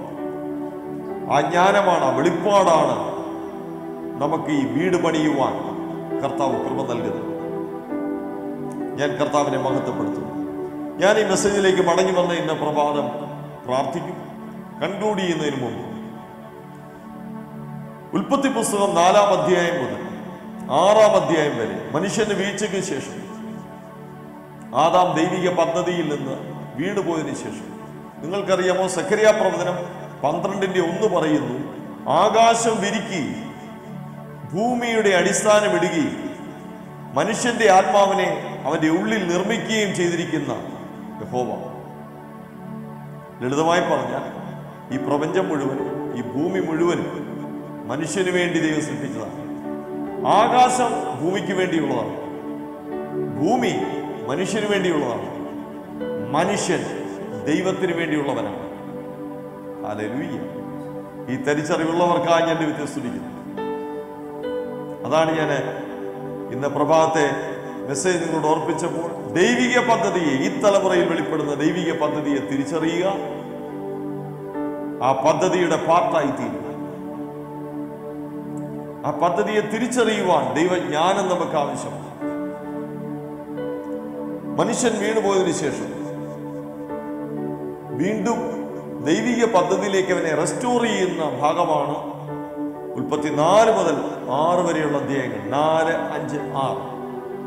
ഒരുപാട് ദൈവത്തിന്റെ അഭിഷേക്തന്മാരെ നമുക്ക് ഇതിനകത്ത് കാണാം. ആദ്യം കാണുന്നത് ഉൽപ്പത്തി 4-ൽ നമുക്ക് കാണുന്നത് ഹാബേലിനെയാണ്. ഹാബേൽ ചെയ്തത് ദൈവത്തിന് പ്രസാദമുള്ള യാഗം കഴിച്ചു. ഉൽപ്പത്തി 4:4. ഹാബേലിനെ കുറിച്ചുള്ള ദൈവിക ഉദ്ദേശം അത്രമാത്രമാണ്.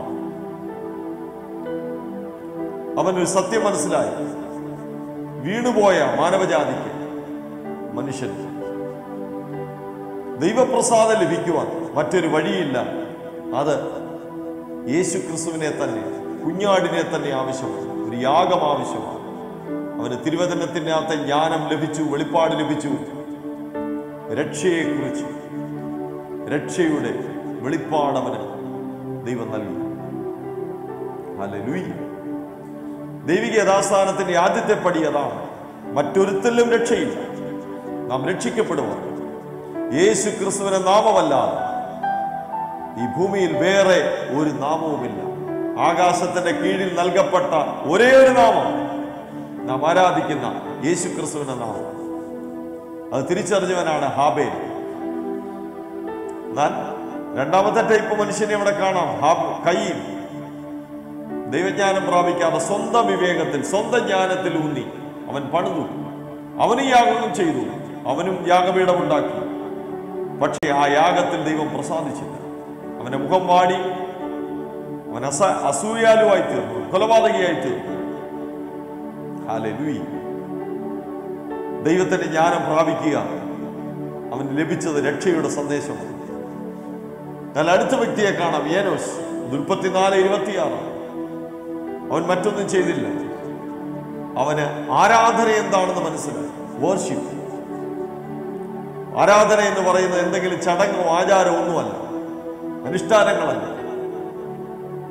ഭൗമലോകത്തിൽ, മതപരമായ ലോകത്തിൽ അതെല്ലാം ഓരോ ചടങ്ങുകളാണ്. എന്നാൽ ഏനോശിന് ലഭിച്ചു ദൈവനാമം വിളിക്കുക, ദൈവനാമം വിളിച്ചപേക്ഷിക്കുക.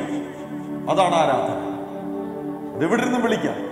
അതുകൊണ്ടാണ് നമുക്കിന്ന് നമ്മുടെ ഹോളുകൾ പൂട്ടിയാൽ അത് ഈ കെട്ടിടങ്ങളാണ് പൂട്ടുന്നത്.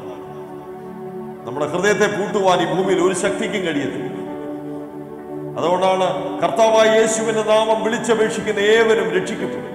ആരാധന എന്ന് പറയുന്നത് ദൈവനാമം വിളിച്ചപേക്ഷിക്കലാണ്.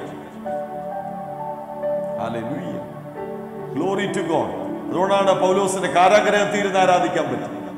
അപ്പോസ്തലന്മാർക്ക് ഓരോരുത്തർക്കും ഏത് തടവിലും കിടന്നവർ ആരാധിച്ചു. നമുക്കും ഏത് ഹോളുകൾ അടഞ്ഞു കിടന്നാലും നമ്മുടെ വീട്ടിലിരുന്ന്, കാറിലിരുന്ന്, കിച്ചണിലിരുന്ന്, ഏത് പ്ലേസിലിരുന്നു യഥാർത്ഥ ഒരു ദൈവഭക്തന്, ട്രൂ വർഷിപ്പറിന് ആരാധിക്കുവാൻ കഴിയും. ആരാധനയെ തടയുവാൻ ഒരു ശക്തിക്കും സാധ്യമല്ല. ഇന്ന് പ്രഭാതവും നമ്മൾ പല സ്ഥലങ്ങളിലാണ് ഇരിക്കുന്നത്. ഭാരപ്പെടേണ്ട ആവശ്യമില്ല. നാം ഈ പുതിയ സിറ്റുവേഷനിൽ ദൈവം ചെയ്യുന്ന പുതിയ കാര്യങ്ങൾ ആനന്ദിക്കുക. ഞാൻ ഒരുപാട് ആളുകൾ ആലയം തുറക്കാത്തതിൽ വിഷമിക്കുന്നുണ്ട്. പള്ളികൾ അടഞ്ഞു കിടക്കുന്നതിൽ ഭാരപ്പെടും. അവർക്ക് ആ പള്ളികളിൽ ചെല്ലുമ്പോൾ മാത്രമാണ് ആരാധന വരുന്നത്. നമുക്ക് ആരാധന 24 മണിക്കൂറും ബെഡിൽ കിടക്കുമ്പോൾ. ഒരു അഭിഷക്തനെ നമുക്ക് കാണാം, പേര് യാക്കോബ്. ഉൽപ്പത്തി 28. അവൻ കിടന്നുറങ്ങിയ സ്ഥലം. സാധാരണ പറയാറുണ്ട് പകൽ ചിന്തിച്ച കാര്യങ്ങളാണ് രാത്രി സ്വപ്നം കാണുന്നത്. എന്നാൽ യാക്കോബിനെ നമുക്ക് ഉൽപ്പത്തി 28 കാണാൻ കഴിയുന്നത് ലാബാനെ പേടിച്ചോടുന്ന യാക്കോബിനെയാണ്. അവൻ പ്രഭാതം മുഴുവനും ചിന്തിച്ചത് ചിലപ്പോൾ ലാബാനെ പറ്റിയായിരിക്കും. പക്ഷെ അവൻ രാത്രി കണ്ടത് ദർശനം, സ്വപ്നം ലാബാനെ പറ്റിയോ മറ്റു കാര്യങ്ങളൊന്നും ആയിരുന്നില്ല. അവൻ ചിന്തിച്ചതിനെ പറ്റിയല്ല. അപ്പൊ ചില ദർശനങ്ങള് ചിന്തകളല്ല, അത് ദൈവം തരുന്ന വെളിപ്പാടാണ്. യാക്കോബിന് അവിടെ ഒരു വെളിപ്പാട് ലഭിച്ചു. സ്വർഗം തുറന്നിരിക്കുന്നു. ഭൂമിയിൽ നിന്ന് സ്വർഗം വരെ വെച്ചിരിക്കുന്ന ഒരു ഗോവയിൽ, അതിൽ കൂടെ ദൈവദൂതന്മാർ കയറുകയും ഇറങ്ങുകയും ചെയ്യുന്ന വലിയൊരു കാഴ്ച. അവിടെ എന്താ സംഭവിച്ചെന്നറിയാം? അവൻ കിടന്നുറങ്ങിയ വെളിപ്രദേശത്ത് തലയണ കല്ലെടുത്ത് തലയണയാക്കി വെച്ച് താൻ ഉറങ്ങിയായിരുന്നു. ഈ ദർശനം കണ്ടപ്പോൾ അവൻ ദൈവത്തെ ആരാധിച്ചു. ഈ സ്ഥലം എത്ര ഭയങ്കരം! ദൈവസ്പർശനം ലഭിക്കുന്ന ഏതൊരു ദൈവവേദനയിലും, ഏത് സിറ്റുവേഷനിലും, ഏത് സ്ഥലത്തും കിടന്ന് ദൈവത്തെ ആരാധിക്കും. അവിടെ അവൻ ദൈവത്തെ വർഷിപ്പിക്കുകയാണ്. ആ സ്ഥലത്തിന് അവനൊരു പേരിട്ടു, ബഥേൽ, ദൈവത്തിന്റെ ഭവനം. ആരാധിക്കുന്നവന്റെ പേരാ ബഥേൽ. അല്ല, നാം പണിതുയർത്തിയിരിക്കുന്ന പ്രയർ ഹോളല്ല, പള്ളികളല്ല, മന്ദിരങ്ങളല്ല ബഥേൽ. നാമാണ് ബഥേൽ, സഭയാണ് ബഥേൽ. താൻ അവിടെ തലവണയായി വെച്ചിരുന്ന കല്ലെടുത്ത് ആ കല്ല് കിടക്കുകയായിരുന്നു, മറിഞ്ഞു കിടക്കുക. അതിനെടുത്ത് നേരെ നിർത്തി അതിന്റെ മേലെ എണ്ണയൊഴിച്ചു. ഇതാണ് നമ്മുടെ ജീവിതം. നമ്മൾ പാപത്തിൽ വീണ് കിടക്കുകയായിരുന്നു. നാശകരമായ കുഴിയിലും കുഴഞ്ഞ ചേറ്റിലും കിടന്നിരുന്ന നമ്മളെ നാം യേശുവേ എന്ന് വിളിച്ച സമയം പരിശുദ്ധാത്മാവ് നമ്മുടെ മേൽ ഇറങ്ങി വന്ന് ആ എണ്ണ നമ്മുടെ മേൽ ഒഴിച്ച് വീണ് കിടന്ന കല്ലുകളെ എടുത്ത് നാട്ടി നിർത്തി. അതിന് ബഥേൽ എന്ന് പേരിട്ടു. ഇന്ന് പ്രഭാതം ആരാധിക്കുന്ന ദൈവജനത്തിന്റെ പേരാണ് ബഥേൽ. ഹല്ലേലൂയ. ട്രൂ വർഷിപ്പറായിരിക്കുക. അതിനായി അഭിഷേകം ചെയ്തിരിക്കുന്ന ദൈവമക്കളെ ഓർത്ത് ഞാൻ സ്തുതിക്കുന്നു. ഞാൻ മടങ്ങി വരുന്നു. ഏനോസിന് ലഭിച്ചത് ആരാധനയെ പറ്റിയുള്ള വെളിപ്പാട്. അടുത്തൊരു ദൈവീയ അഭിഷേകത്തിനെ പറ്റി നമുക്ക് കാണാം. ഉൽപ്പത്തി 5:22. പേര് ഹാനോക്ക്. അവിടെ കാണുന്നു, ഹാനോക്ക് ദൈവത്തോട് കൂടെ നടന്നു. അവൻ പുത്രന്മാരെയും പുത്രിമാരെയും ജനിപ്പിച്ചു. Enoch walked with God. 60 വർഷമല്ല, 70 വർഷമല്ല, 90 അല്ല, 120 അല്ല, 365 വർഷങ്ങൾ ദൈവത്തോട് കൂടെ നടന്നു. ഹാനോക്കിന് ലഭിച്ചത് രക്ഷയുടെ വെളിപ്പാടല്ല, ആരാധനയുടെ വെളിപ്പാടല്ല. ഹാനോക്ക് ലഭിച്ചത് പ്രാർത്ഥനയുടെ വെളിപ്പാടാണ്. ദൈവത്തോട് കൂടെ നടക്കുക എന്ന് പറഞ്ഞാൽ എപ്പോഴും ഇടപെടാതെ ആത്മാവുമായുള്ള പ്രാർത്ഥനയാണ്, ആത്മാവിലുള്ള ജാഗരണമാണ്. ഈ ഒരു അഭിഷേകം ഈ തലമുറയിൽ ഒരുപാട് പേർക്ക് ദൈവം നൽകുന്നത് ഓർത്ത് ദൈവത്തെ സ്തുതിക്കും. അത് ഞാൻ പറഞ്ഞതുപോലെ സ്വന്തം ബുദ്ധിയിലും വിവേകത്തിലും സ്വന്തം ഐഡിയയിലും ഒപ്പീനിയനിലും ഒരുപാട് പേര് ആത്മലോകത്തിൽ നടക്കുകയാണ്. എന്തൊക്കെയോ ചെയ്ത് ശുശ്രൂഷ ചെയ്ത് കുഴങ്ങിയ മാർത്തയുടെ ഗ്രൂപ്പ്. അവിടുന്ന് ഹാനോക്കിന്റെ കൂട്ട് ദൈവത്തോട് കൂടെ നടന്ന് ദൈവഹൃദയത്തെ അബ്സോർവ് ചെയ്യുന്ന, വലിച്ചെടുക്കുന്ന പ്രാർത്ഥനാ വീരന്മാരായ ഒരു കൂട്ടം അഭിഷക്തന്മാരെ വീണ്ടും എഴുന്നേൽപ്പിക്കട്ടെ എന്ന് ഞാൻ ദൈവത്തോട് പ്രാർത്ഥിക്കുന്നു. എന്നാൽ 36 കൊണ്ട് ദൈവത്തിന്റെ റെസ്റ്റോറേഷൻ പൂർണ്ണമാകുകയാണ്. ലാസ്റ്റിലത്തെ 36:14 നാം ആ വാക്യം വായിക്കും. Genesis chapter 6 verse 40. ഉൽപ്പത്തി പുസ്തകം 6-ാം അധ്യായം 14-ാം വാക്യം. നീ ഗോഫർ മരം കൊണ്ട് ഒരു പെട്ടകം ഉണ്ടാക്കുക. Make yourself an ark. ദൈവം പറയുന്ന മറ്റാരോടുമല്ല, പേര് നോഹ. 4-ാമത്തെ വ്യക്തി. ആദാം പാപത്തിൽ വീണുപോയി ദൈവിക ഉദ്ദേശങ്ങളിൽ നിന്നും ദൈവിക പദ്ധതിയിൽ നിന്നും മറിഞ്ഞുപോയ ആ വ്യക്തിയുടെ കുടുംബത്തിൽ നിന്ന്, ജനറേഷനിൽ ദൈവം 4 പേരെ എഴുന്നേൽപ്പിച്ചു. 4 ദൂതുകളെ, വെളിപ്പാടുകളെ, ജ്ഞാനത്തെ അവർക്ക് നൽകി. 1-ാമത്തെ വ്യക്തി ഹാബേൽ. അവന് രക്ഷയുടെ വെളിപ്പാട് ദൈവം കൊടുത്തു. 2 ഏനോസ്. ആരാധനയുടെ വെളിപ്പാട് അവന് ദൈവം കൊടുത്തു. 3-ാമത്തെ വ്യക്തി ഹാനോക്ക്. പ്രാർത്ഥനയുടെ വെളിപ്പാട് ദൈവം കൊടുത്തു. 4-ാമത്തെ വ്യക്തി നോഹ. അവന് ആരാധനയോ പ്രാർത്ഥനയോ രക്ഷയുടെ വെളിപ്പാടോ അല്ല, അത് ഓൾറെഡി ലഭിച്ചു, റെസ്റ്റോർ ചെയ്യപ്പെട്ടു. എന്നാൽ ഇനി ലഭിക്കേണ്ട നോഹയ്ക്ക്, ആ തലമുറയിൽ ലഭിക്കേണ്ടത് മറ്റൊന്നുമല്ല, ഒരു പെട്ടകമുണ്ടാക്കുക. Make yourself an ark. ഈ തലമുറയിൽ ജീവിക്കുന്ന ദൈവത്തിന്റെ ജനത്തോട് വീണ്ടും ഞാൻ വിളിച്ചു പറയുന്നു, ദൈവിക യഥാസ്ഥാനത്തിന് കർത്താവിന്റെ വരവിന് മുമ്പ് നടക്കേണ്ട ഏറ്റവും മഹത്വപൂർണമായ വെളിപ്പാട് തന്റെ ജനത്തിന് ദൈവം നൽകിയ, നീ ഒരു പെട്ടകം പണിയുക. ഹല്ലേലൂയ. Glory to God. നാം വായിച്ച കുറിവാക്യം മത്തായി 7. നാം ഇങ്ങനെയാണ് വായിച്ചത്. 24-ാം വാക്യം. എന്റെ ഈ വചനങ്ങളെ കേട്ട പണിയുന്നവനൊക്കെ പാറമേൽ വീട് പണിയുന്ന ബുദ്ധിയുള്ള മനുഷ്യൻ. ഒരു പെട്ടകം പണിക്കും, ഒന്നുകൂടെ പറഞ്ഞാൽ ഒരു വീട് പണിക്കും, ഒരു കൂടാരം പണിക്കും. ഈ തലമുറയിൽ ദൈവാത്മാവ് നമ്മെ വിളിക്കുക. നമുക്ക് ഒരുമിച്ച് ആ വിളി കേൾക്കാം, ആ വെളിപ്പാട് ഏറ്റെടുക്കാം. എന്നിട്ട് ആ കൂടാരം പണിയുടെ, ആ വീട് പണിയുടെ, പെട്ടകം പണിയുടെ ഒരു ഭാഗമായി തീരുവാൻ പരിശുദ്ധാത്മാവ് നമ്മെ സഹായിക്കണം. Glory to God. ഹല്ലേലൂയ. കഴിഞ്ഞ ഈ തലമുറയിൽ വെളിപ്പെട്ടു വന്ന വിലപ്പെട്ട ദൂതുകളാണ് ഇതെല്ലാം. ഹാബേലിന്, ഏനോസിന്, ഹാനോക്കിന് വെളിപ്പെട്ടതൊക്കെ ഈ തലമുറയിൽ വെളിപ്പെട്ടു. രക്ഷയുടെ വെളിപ്പാട്, ആരാധനയുടെ വെളിപ്പാട്, അതുപോലെ പ്രാർത്ഥനയുടെ വെളിപ്പാട്, ഇതൊക്കെ നമുക്ക് ലഭിച്ചു. എന്നാൽ നാലാമത്തെ അതിമഹത്വപൂർണമായ വെളിപ്പാട്, കർത്താവിന്റെ വരവിന് മുമ്പ് നടക്കേണ്ട ഈ ഭൂമിയിലെ മഹത്വപൂർണമായ ദൈവിക ഉദ്ദേശം, ദൈവത്തിന്റെ പെട്ടകം. സന്തോഷത്തോടെ ദൈവത്തിന്റെ ദാസൻ എന്ന നിലയിൽ ഞാനത് പറയട്ടെ, അത് മറ്റൊന്നുമല്ല, ദൈവത്തിന്റെ സഭയാണ്. ഹല്ലേലൂയ. ഈ പെട്ടകം, ഈ വീട്, ഈ കൂടാരം ഭൂമിയിലുള്ള ദൈവത്തിന്റെ സഭയാണ്. പലർക്കും അതൊരു തിയോളജിയാണ്, ഡോക്ട്രീനാണ്.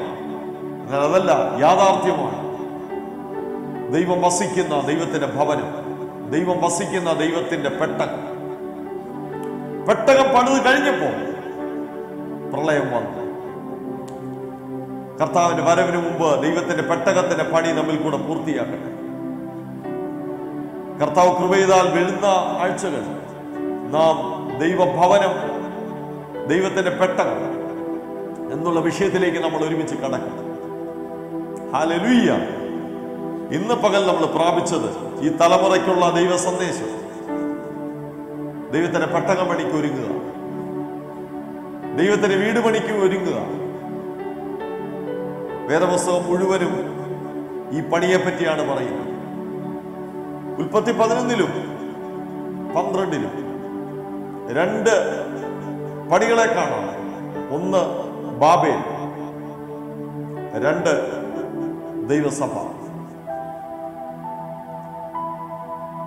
ഇത് വെളിപ്പാട് പുസ്തകം വരെ ഈ 2 പണികളുമുണ്ട്. എന്നാൽ മത്തായി വായിച്ചതുപോലെ മണലിന്മേൽ പണിത വീട് അത് കാറ്റടിക്കുമ്പോൾ, വൻമഴ ചൊരിയുമ്പോൾ അതില്ലാതെയാണ്. എന്നാൽ പാറമേൽ പണിത വീട് എന്നും നിലനിൽക്കും. വേറെ ദിവസം അവസാനിക്കുന്നത് ബാബേൽ വീട് പോയി. മനുഷ്യൻ പണിത് അവന്റെ ജ്ഞാനത്തിലും അവന്റെ ബുദ്ധിയിലും അവന്റെ കഴിവിൽ പണിതെല്ലാം ഈ ഭൂമിയിൽ അസ്തമിച്ചു, നിലനിന്നില്ല. എന്നാൽ ദൈവാത്മാവിനാൽ പണിതത്, ദൈവജ്ഞാനത്തിൽ പണിതത് അത് നിലനിൽക്കും. നമ്മെ വിളിക്കുന്ന പണി മറ്റൊന്നിനുമല്ല, ദൈവഭവനത്തിന്റെ പണിക്ക് വേണ്ടിയാണ്, ദൈവസഭയുടെ പണിക്ക് വേണ്ടിയാണ്, ദൈവത്തിന്റെ പെട്ടകം പണിക്ക് വേണ്ടിയാണ്. നമുക്ക് റെഡിയാകാം. അതാണ് ഞാൻ പറഞ്ഞത്, ഒരു പുതിയ ഗെയിമിന് വേണ്ടി. Get ready for a new game. പുതിയ ഒരു ഗെയിമിന് വേണ്ടി പ്രിപ്പയർ ആകും.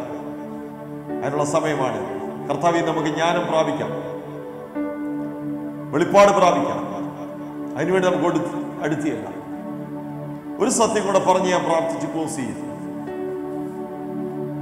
ദൈവത്തിന്റെ പദ്ധതിയെ തിരിച്ചറിയുകയും ആ പദ്ധതിയുടെ ഭാഗമാകുകയും ചെയ്യുന്ന വ്യക്തിയാണ് ഈ ഭൂമിയിൽ ഏറ്റവും അനുഗ്രഹിക്കപ്പെട്ട വ്യക്തി. അങ്ങനെയെങ്കിൽ ദാവീദിനോടും പൗലോസിനോടും ചേർന്ന് നമുക്കും പറയാൻ കഴിയും, ഞാനും എന്റെ തലമുറയിൽ ദൈവത്തിന്റെ ആലോചനയ്ക്ക് ശുശ്രൂഷ ചെയ്തു, അത് പൂർത്തീകരിച്ചു. നല്ല പോർ ഞാൻ പൊരുതി, ഓട്ടം തികച്ചു. ദൈവം എനിക്ക് തന്ന അസൈൻമെന്റ്, അതെനിക്ക് നല്ല ഉറപ്പുണ്ട്. എന്താണ് ഞാൻ ചെയ്യേണ്ടത്, അത് നമുക്ക് സഭയ്ക്ക് ഈ ദിവസങ്ങളിൽ ദൈവം വെളിപ്പെടുത്തി തരികയാണ്. നമുക്ക് പ്രിപ്പയർ ആകാം, അതിനുവേണ്ടി ഒരുങ്ങാം. എല്ലാ കണ്ണുകളും അടയട്ടെ. ഹല്ലേലൂയ. ഒരുമിച്ച് കേട്ട വചനത്തിനായി ഒരു സ്തോത്രം ചെയ്താണ്, ആമീൻ പറഞ്ഞാണ്. നമുക്ക് ഒരുമിച്ച് ദൈവത്തെ സ്തുതിക്കാം. We praise you, Jesus. കർത്താവേ, അങ്ങേക്ക് മഹത്വം തരുന്നു. നിലനിൽക്കുന്ന നിത്യമായ ഒരു കൂടാരം പണിക്ക് വേണ്ടി, ഒരു പെട്ടകത്തിന്റെ പണിക്ക് വേണ്ടി,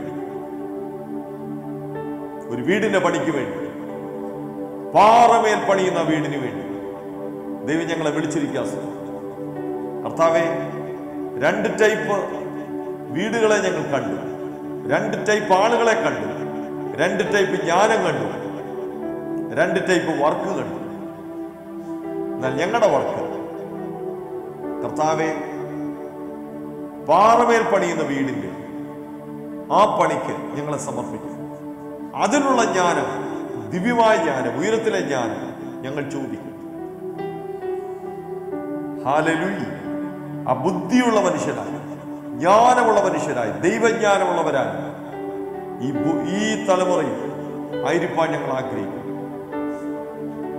അതിന്റെ ജ്ഞാനം ഞങ്ങളുടെ മേൽ ഇപ്പോൾ പകരണം. ഓരോ മക്കൾ ഇത് ഇപ്പോൾ പ്രാർത്ഥനാ മുറിയിൽ ദൈവസന്നിധിയിലായിരിക്കുന്ന ഓരോ മക്കളുടെ മേലും ഈ ജ്ഞാനം വന്ന് നിറയട്ടെ. സദൃശ്യ 9:1 ഞങ്ങളോട് സംസാരിച്ചതുപോലെ ജ്ഞാനമായവൾ തന്റെ വീട് പണിയുന്നു. പൊന്ന്, വെള്ളി, വിലയേറിയ കല്ല്, അതുകൊണ്ട് പണിയുന്ന ഒരു പണി, ദിവ്യമായ പണി, അത് ഞങ്ങൾക്ക് തരണം. ഹല്ലേലൂയ. അതിനാവശ്യം ഞങ്ങളുടെ തൃക്കാക്കലിരുന്ന് മറിയ പ്രാപിച്ചതുപോലെ വെളിപ്പാടുകളെ, ദൈവശബ്ദത്തെ പ്രാപിപ്പാൻ ഈ ദിവസങ്ങളിൽ ഞങ്ങളെ സഹായിക്കണം. മാർത്ത അവൾ സ്വന്തം ബുദ്ധിയിൽ, ജ്ഞാനത്തിൽ, സ്വന്തം വിവേകത്തിൽ, സ്വന്തം കഴിവിൽ എന്തൊക്കെയോ ഒത്തിരി ശുശ്രൂഷ ചെയ്തു. പക്ഷെ അവൾ കുഴങ്ങിപ്പോയി, നിരാശയായി. ആ കാറ്റഗറിയിലല്ല. മറിയയെ പോലെ നല്ല അംശം തിരഞ്ഞെടുത്തു ദൈവഹൃദയം അറിഞ്ഞവൾ. ഈ തലമുറയിൽ, അവൾ ജീവിച്ച തലമുറയിൽ അവൾ എന്താ ചെയ്യേണ്ടതെന്ന് അവൾ ഗ്രഹിച്ചതുപോലെ ഈ തലമുറയിൽ ഞങ്ങൾ ചെയ്യേണ്ട ശുശ്രൂഷയെ പറ്റിയുള്ള ജ്ഞാനവും വെളിപ്പാടും ഇപ്പോൾ ഞങ്ങളുടെ മേൽ പകരണമേ. യേശുവിന്റെ നാമത്തിൽ ഞങ്ങൾ പ്രാർത്ഥിക്കുന്നു. Hallelujah. Glory to God. We praise you, Jesus. അല്പസമയം കർത്താവിനെ മഹത്വപ്പെടുത്തിക്കാം.